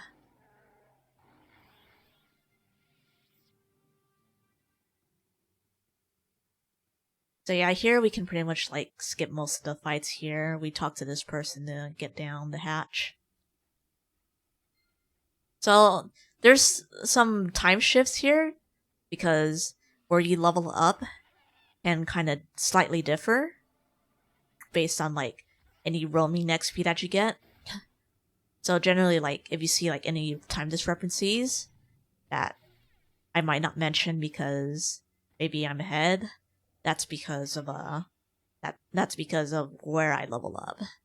So like between this and my sum of best, there's probably about like a 30-second kind of variance, 30-45 second variance based on like where I level up. So basically, pretty much through this level, we'll be learning Master Two-Handed Weapon and Master Flurry because we want to be as accurate with our attacks as much as possible, as well as hitting as hard as possible. So that gives us the ability to do a lot of damage. And yeah, we also meet Jolie here. I forgot to mention that. Where he asks us to do a task. You also notice these that weren't attackable before are now attackable. They're going to be of nice use of us in a little bit here as we traverse through Kashyyyk. And so what we did there to help out Jolie was basically kick out the Zerka, basically kind of trying to damage the wildlife here. So there's a lot of stuff to force jump on, but there's also a lot of stuff where you can actually not ideally force jump on. So you'll see there I still accidentally force jump, but I just pretty much walk it since I don't really have any other choice. So you'll notice like I cancel my action here because I want to be able to use these attack for force jumping later, so I don't actually want to kill them. If I cancel my action before it registers, then it doesn't kill them. So you'll see here there, I just cancel out of combat so I don't actually hit them for damage. Whatever. I was gonna try to push him to, but not a big deal.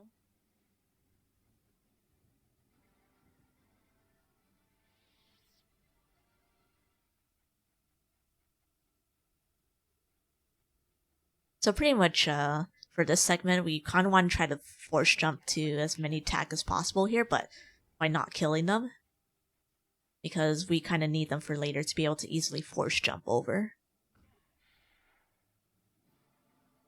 So we can leave Jolie here for this part because the force field here kind of gives us an automatic transition, so he doesn't need to be near us. And so here is actually where I turn on solo mode because Jolie can get distracted and there's some enemies that I have to kill to clear a path.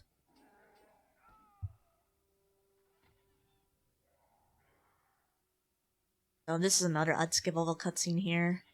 There's a Wookiee and 2 Mandalorians fighting, but we're just gonna ignore them because we've got star maps to get.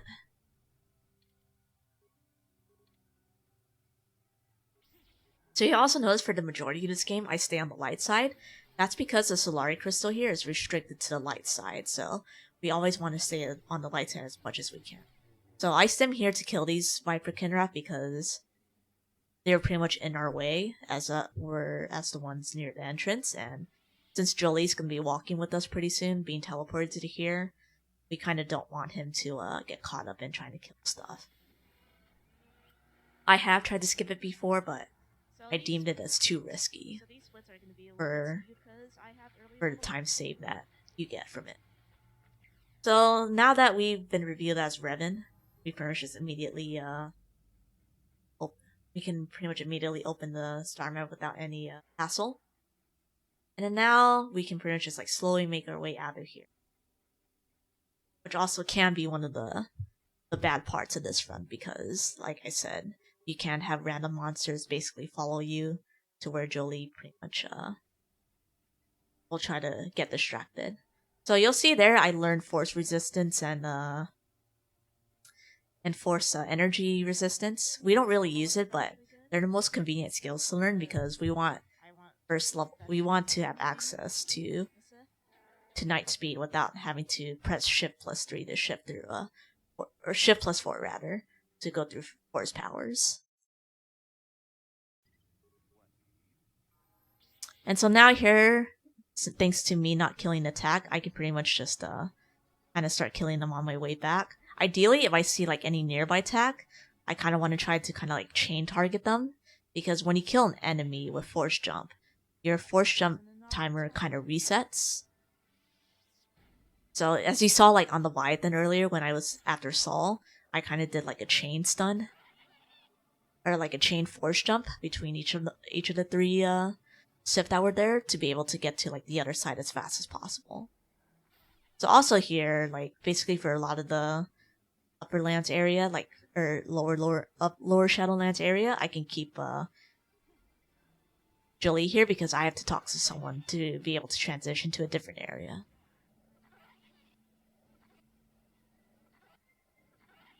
So here I'm going to talk to the Wookiee to get up.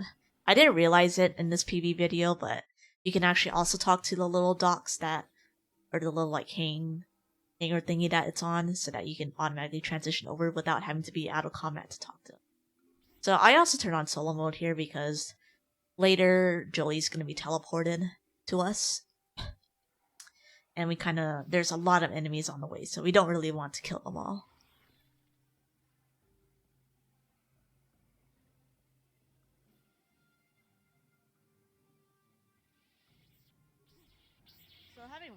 So having that Jedi here is kind of bad, but since I'm kind of far in and I'm on PB pace, I just have to take the risk. So I turn on solo mode to start bringing Jolie over to me, and he gets warped here because of this cutscene that plays. Basically, this guy has a proposition for us, whatever it's called. So thankfully, the Jedi doesn't really follow us, and that's one kind of bad segment done. But these Kinref can still kind of troll you because they can kind of like aggro you pretty early on, and Jolie will be like too far for you to be able to transition. So this is why we transited back and forth between the Kashyyyk village and here, so that we don't have to do a lot of walking, because I believe if you walk through there, there's going to be a lot of cutscenes that play between the Zerka and the Wookiee. I don't know when that plays, but that plays sometimes. And then now we got a cutscene percent here. So Bastila got captured by Malik. Malik is trying to turn Bastila to the dark side.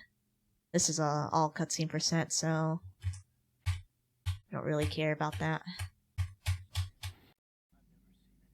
So now that we have all four of the star maps, it leads us to this place called the Star Forge, which apparently this is where the Sith have been making a whole bunch of stuff, but unfortunately we kind of get ambushed by a bunch of Sith fleet, and then there's a kind of planetary thingy that happens where we're kind of trapped on the planet. So this is the last spider segment. Like, it still spawns the same way, but yeah. Nothing much to say here aside from this spider segment is actually really good, because I tend to not have good spider segments. And after that, we kind of like crash land on this planet called Lahan. It's called the Unknown Planet, but later on in, I think, the Old Republic, it's revealed to be Lahan. So we crash land on Lahan. Everyone talks about it.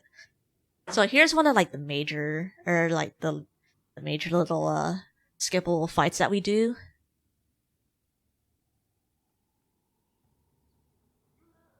So there's these Rakata that attack us. So we're going to try to dodge them by not getting into combat with them. We kind of want them to despawn because there's a little weird effect that happens as if they don't respawn or despawn and they attack your party members. They're going to basically kind of like soft lock your game. So we just want to prevent that by getting out of combat with them.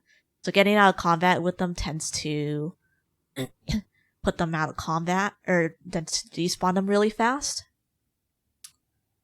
So it doesn't work 100% for everyone, but for me, it personally works really well. And so now that we've crash landed on this planet here, we basically want to kind of like take care of like the little blockade that's preventing ships from leaving this planet, since there's something that's blocking ships from leaving this planet, and we kind of need to repair our ships. So we go to this dude first because we want to gain favor later on with the Elder Ricotta, which is another faction other than the Warrior Ricotta here that we kind of pissed off because we don't really want to help them out.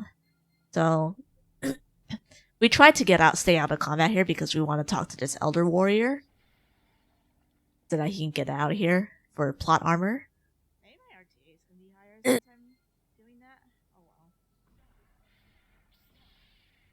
And so now with that out of the way, we can grab the ship parts here, and then we can pretty much just kind of like bail out of here. So we also use like the strength stem here and the hyper stem because we want to try to one-hit these Ricotta here so that we can force chain, or we can chain our force jumps. You're going to see here, I'm going to chain a bunch of my force jumps. I didn't kill that Ricotta, so I can't chain it, but not a big deal. I still do the wrong force jump because this game is great.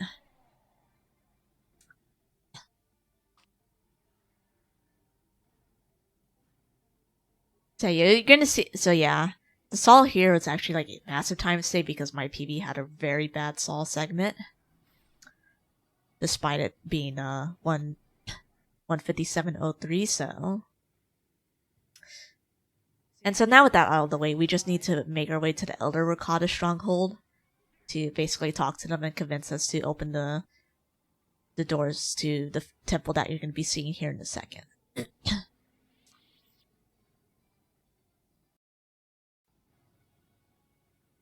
So you'll see those Ricotta there that were chasing me. Now they're gone, so no more problem. And these new Ricotta have spawned, so that tells me that, hey, we're safe to execute the skip.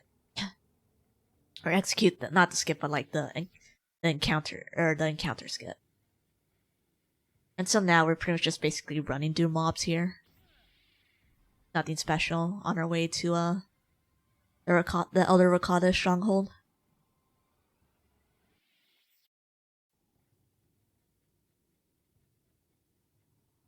And so here's the most unlucky cutscene for you Giska fans. This Giska gets blown up. Very bad RNG. Or haha. Die Giska.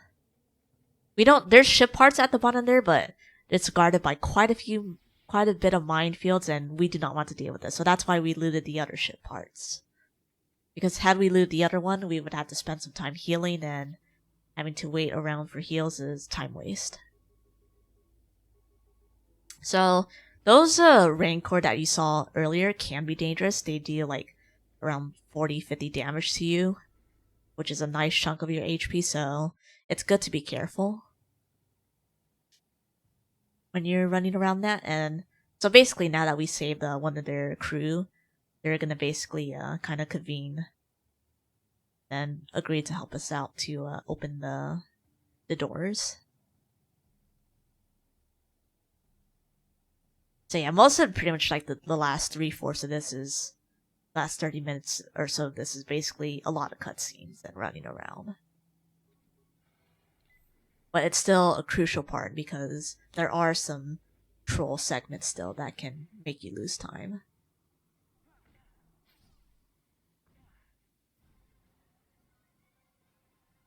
Now I force jumped to those Rancors. Thankfully, they're not able to hit me. So now with the Elder Ricotta agreeing to help us, now we can get to the temple where apparently the barrier that's blocking ships from leaving is and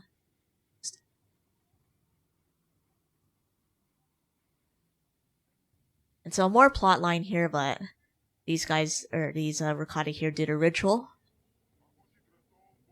And then Jolie and Juhani are like, hey, there's something shady going on here. We should go with you. So normally that's actually pretty dangerous, but thankfully most of the temple is a place where they can easily transition because the gather party area is quite big. So the area is kind of big, so thankfully it's not an issue in this part. And then here's another cutscene which I'll show a little bit of. More unskippable cutscenes, but You know, that's a very jaw-dropping cutscene. You know, Malik also gives us a little bit of foreshadowing as to who his new apprentice is. So you're going to be seeing that in a little bit. And so now we're making our way into the temple, and thankfully it's a pretty short segment here because we are pretty much just running around, horse jumping as needed to places. Because we need to head to the temple basement here to unlock the ability to go to the top of the segment where apparently the controls are being held.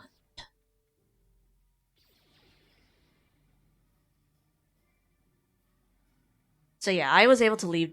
You can leave Juhani and Jolie here because you still are able to transition here.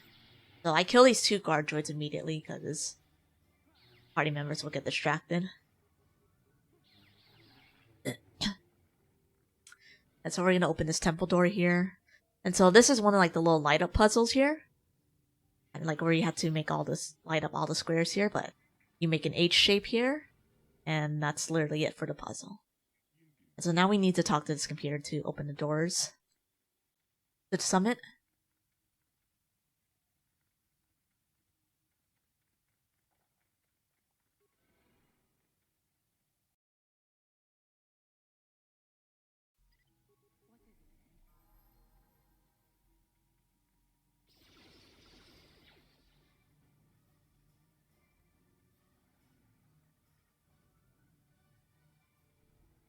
And so now here, like, we also leave Jolie and Juhani because they're close enough to the transition zone to where we don't really need to move them around. And so I'm on really good pace here, so I decide to pretty much just kill this droid here. Because in times past, I have not killed this droid, and Jolie and droid tends to show up like near the entrance to this temple door, and Jolie and Juhani then get distracted by that droid and are too far for you to be able to transition out. So I usually kill that droid. And so surprise, Malik's new apprentice is Bastila. So this game presents you with the final choice here for the light side or the dark side ending after you fight her. So she can troll you quite a bit because she has a force stasis and she can cast it on your entire party, which is extremely annoying if it works. Jolie, that's really good. So this fight went really well. In my PB, she trolled me as usual. And so with that, we can finally shut down the temple energy shields and then get out of here. So this last segment is basically just us getting out of here. So I want to mention we take the light side ending here because A, we have the Solari crystal, so we would prefer to stay on the light side.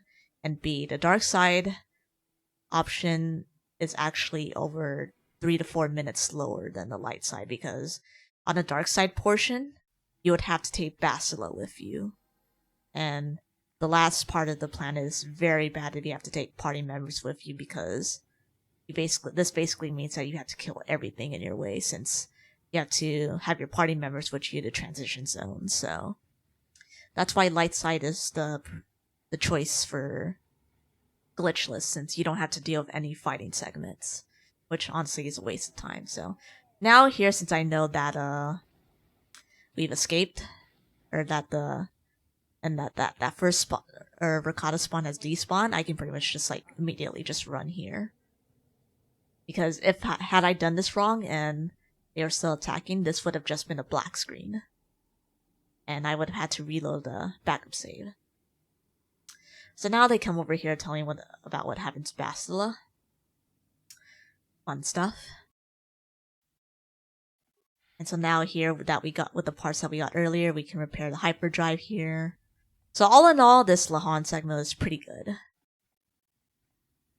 So our mid-game, like Dantooine, Korriban, Leviathan was not that great, though Leviathan was very good, but still can be improved.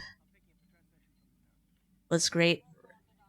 Kashyyyk was average, decent. I mean, it's not terrible, but it's not a gold segment either, so Kashyyyk was okay, and then Lehan in general was just okay and too good because we managed to not have Bastila troll us. So now, this is another really long cutscene.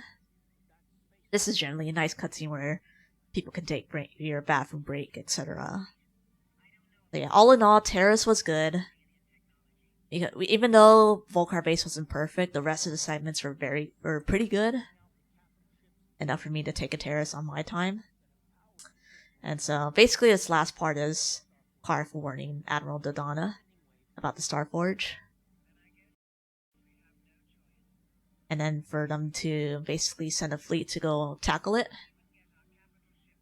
But, you know, since this is a cutscene percent and we care about the combat heavy stuff, we're gonna skip this. Yeah, you can tell it's a really long cutscene. And so now, this is the last part of the segment. This is a Starforge. The Starforge tends to be pretty consistent, but as stated, there are still troll segments, and my Starforge segment was not perfect execution-wise, so it could also use some improvement. But here's another long cutscene where you face a bunch of Jedi. Boring stuff, we don't care. These Jedi are gonna fight here. But we're just gonna run past them in a second here.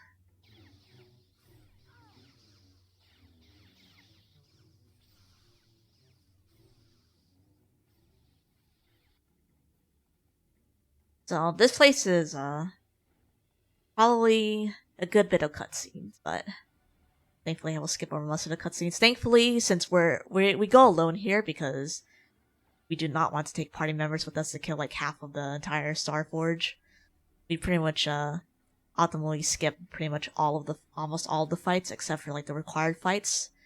There's only 2 required fights aside from Malik. But also, we have some opportunity here to make use of force jumps.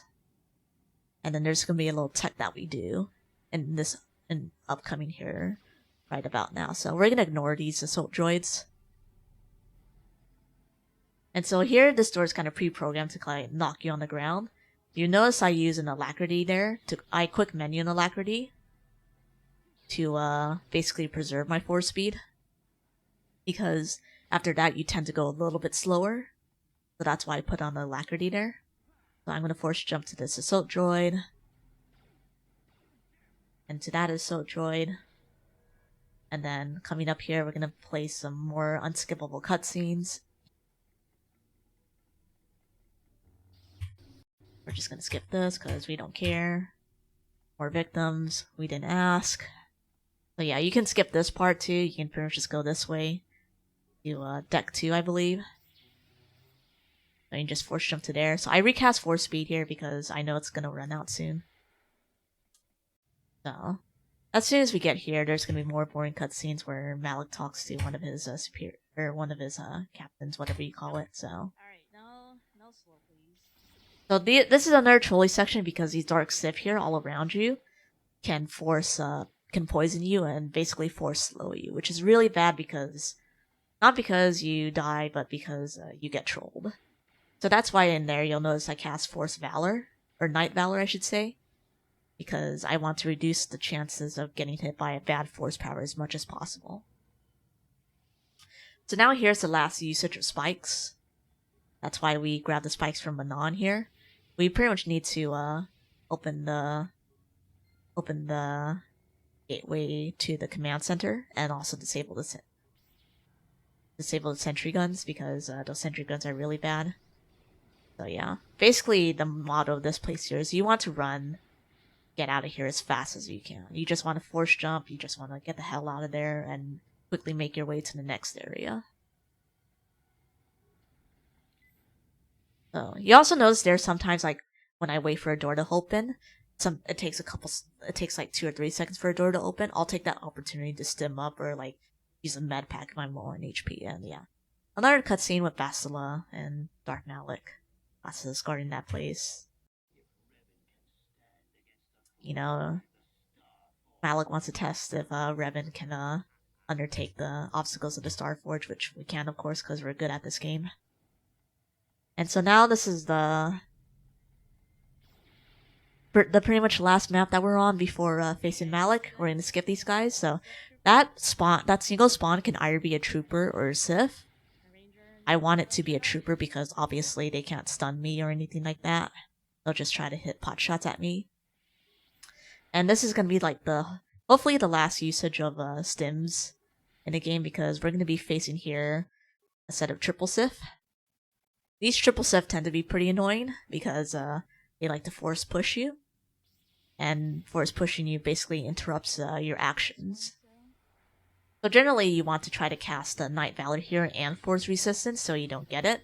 I didn't cast Force Resistance here because I forgot to, and I didn't want to use too much of my Force powers here, so thankfully this fight was done in 6 rounds, which is incredibly good. Because if you get trolled, like, the fight can extend to quite a bit longer. And so I'm careful here to cast Force Speed before opening the door, because if you cast it and open it at a certain time, you can execute a skip here, and skipping Basilisk faces is a glitch and invalidates her run. And so now here's kind of Basilisk's last stand. We have full stims here, so we can branch do a lot of damage to her. We pretty much just like go through dialogue here, so I make a mistake here, as you're gonna see here in a second. Because there's a certain dialogue section here that you follow to spare her. Sparing her is faster because you don't have to go through the rounds to kill her. So yeah, you'll see there, like, I end up having to kill her. It's like an additional 2 rounds, so I lose about like... At least that was still 2 rounds. I lose probably about, I guess like 6 or 7 seconds. It kind of sucks, but thankfully I still gold that segment because my triple sif fight was so good. And so for this last portion now, it's just basically kind of a walking simulator. Well, rip Dastila. I tried to save her, but I pressed the wrong button again. It's generally easier to generally you don't use like one spam to convince Bastila because you have a chance of failing with persuades. The persuades are easier as a male character, but honestly most of the time it's just easier to spare Bastila.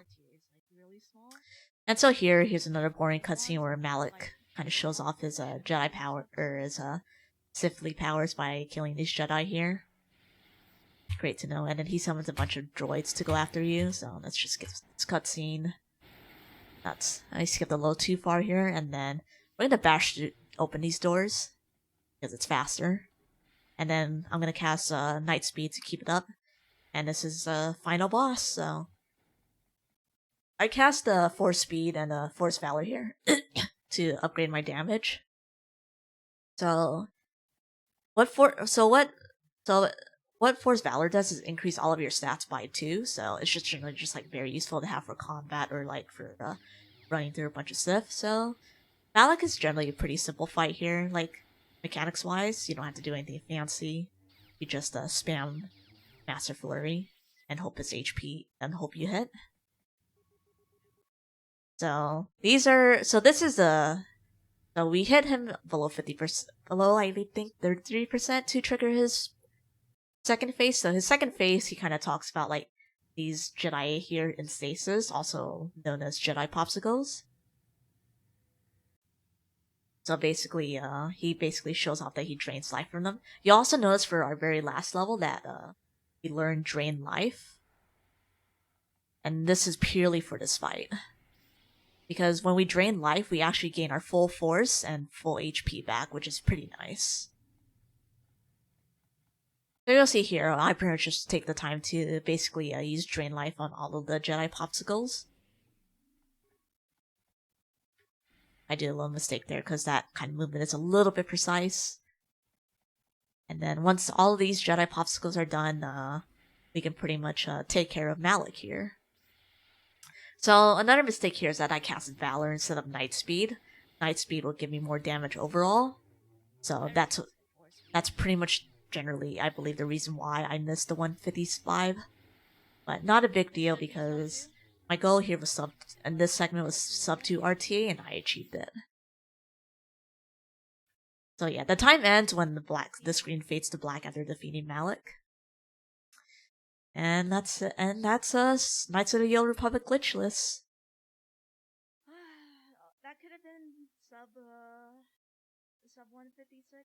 So I guess I'll do a little bit of splits review. The Darth Malik fight could have been better, but it's a little worse than my PB. But I think in my PB I leveled up here,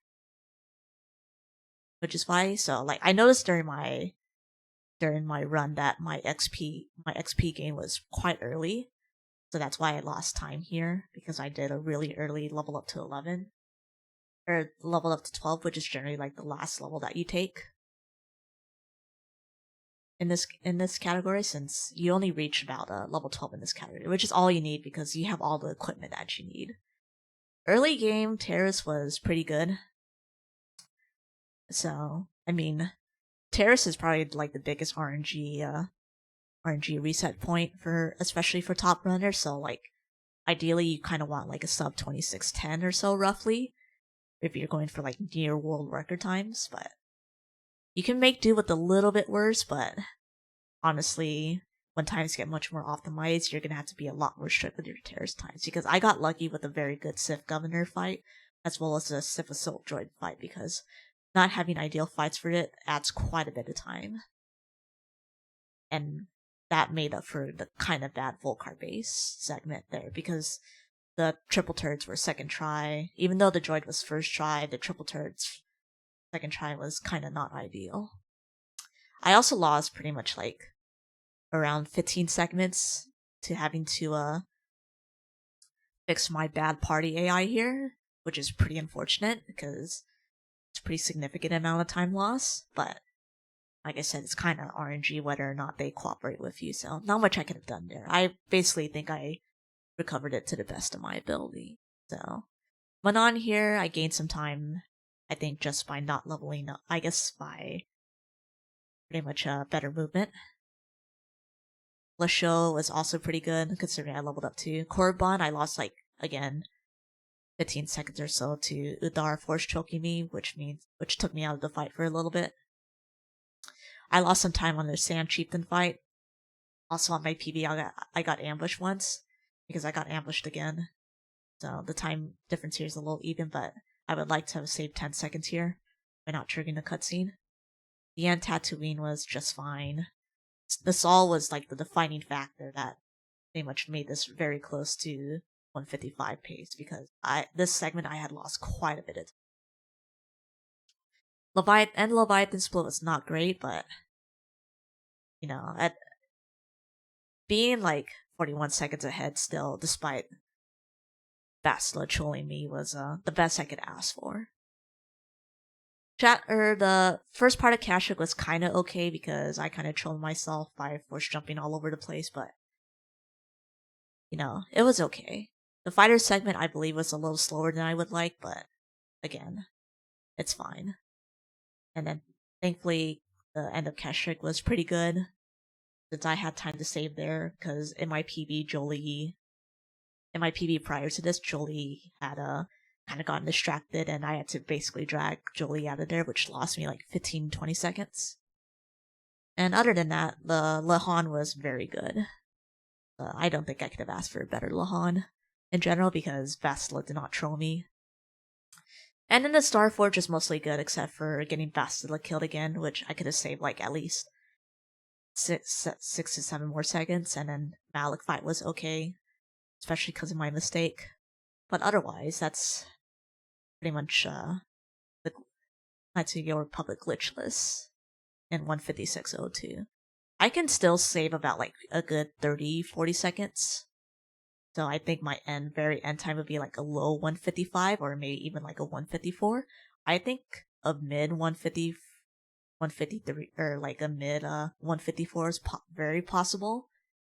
But I think I will leave that to the people who are much better at menuing than I am. Because this record is kind of approaching the times where you kind of have to like start risking quite a bit. Like in this run, I don't even save for Sith Governor.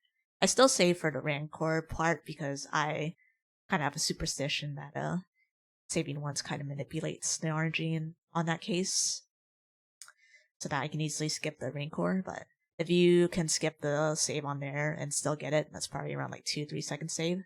My menu is kind of fast for doing safety saves, so like I don't.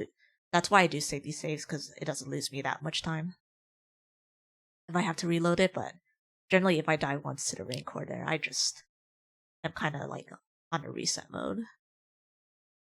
But yeah, that's it for my commentary of the Glitchless run. I realize I did skip a bit of the a little bit detail on the leveling plan here, so basically just a general summation is we want to focus on basically combat skills or combat feats. So we go for Master Flurry and Master Two Hand Weapon. For force powers, we aim for upgraded Force Speed and Force Valor ASAP, as well as Effect and Dominate Vine for Force Persuasion needs.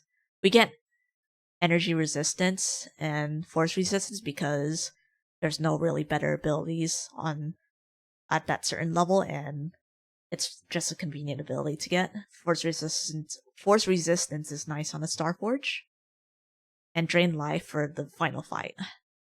And so, for as well as skills, we only put one skill and 1 point in stealth for the extra item, and the rest or in treat injury, and then 1 more point in treat injury, and then we save the rest until we become a Jedi for 9 persuade.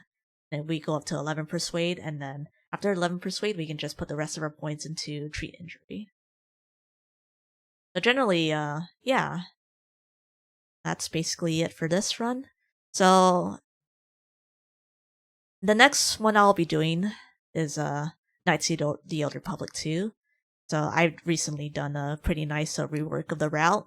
The route is much more consistent and very easy for newbies to get into, though a little bit of it is more involved, and the game itself is admittedly a little more janky, but I feel like the run that I had done was for at the time pretty good, and I'll be doing a commentary of that tomorrow to provide my insights. So thank you very much for watching this commentary, and if you liked what you saw, you can feel free to follow me on Twitch where I do speedruns. I do kind of various speedruns.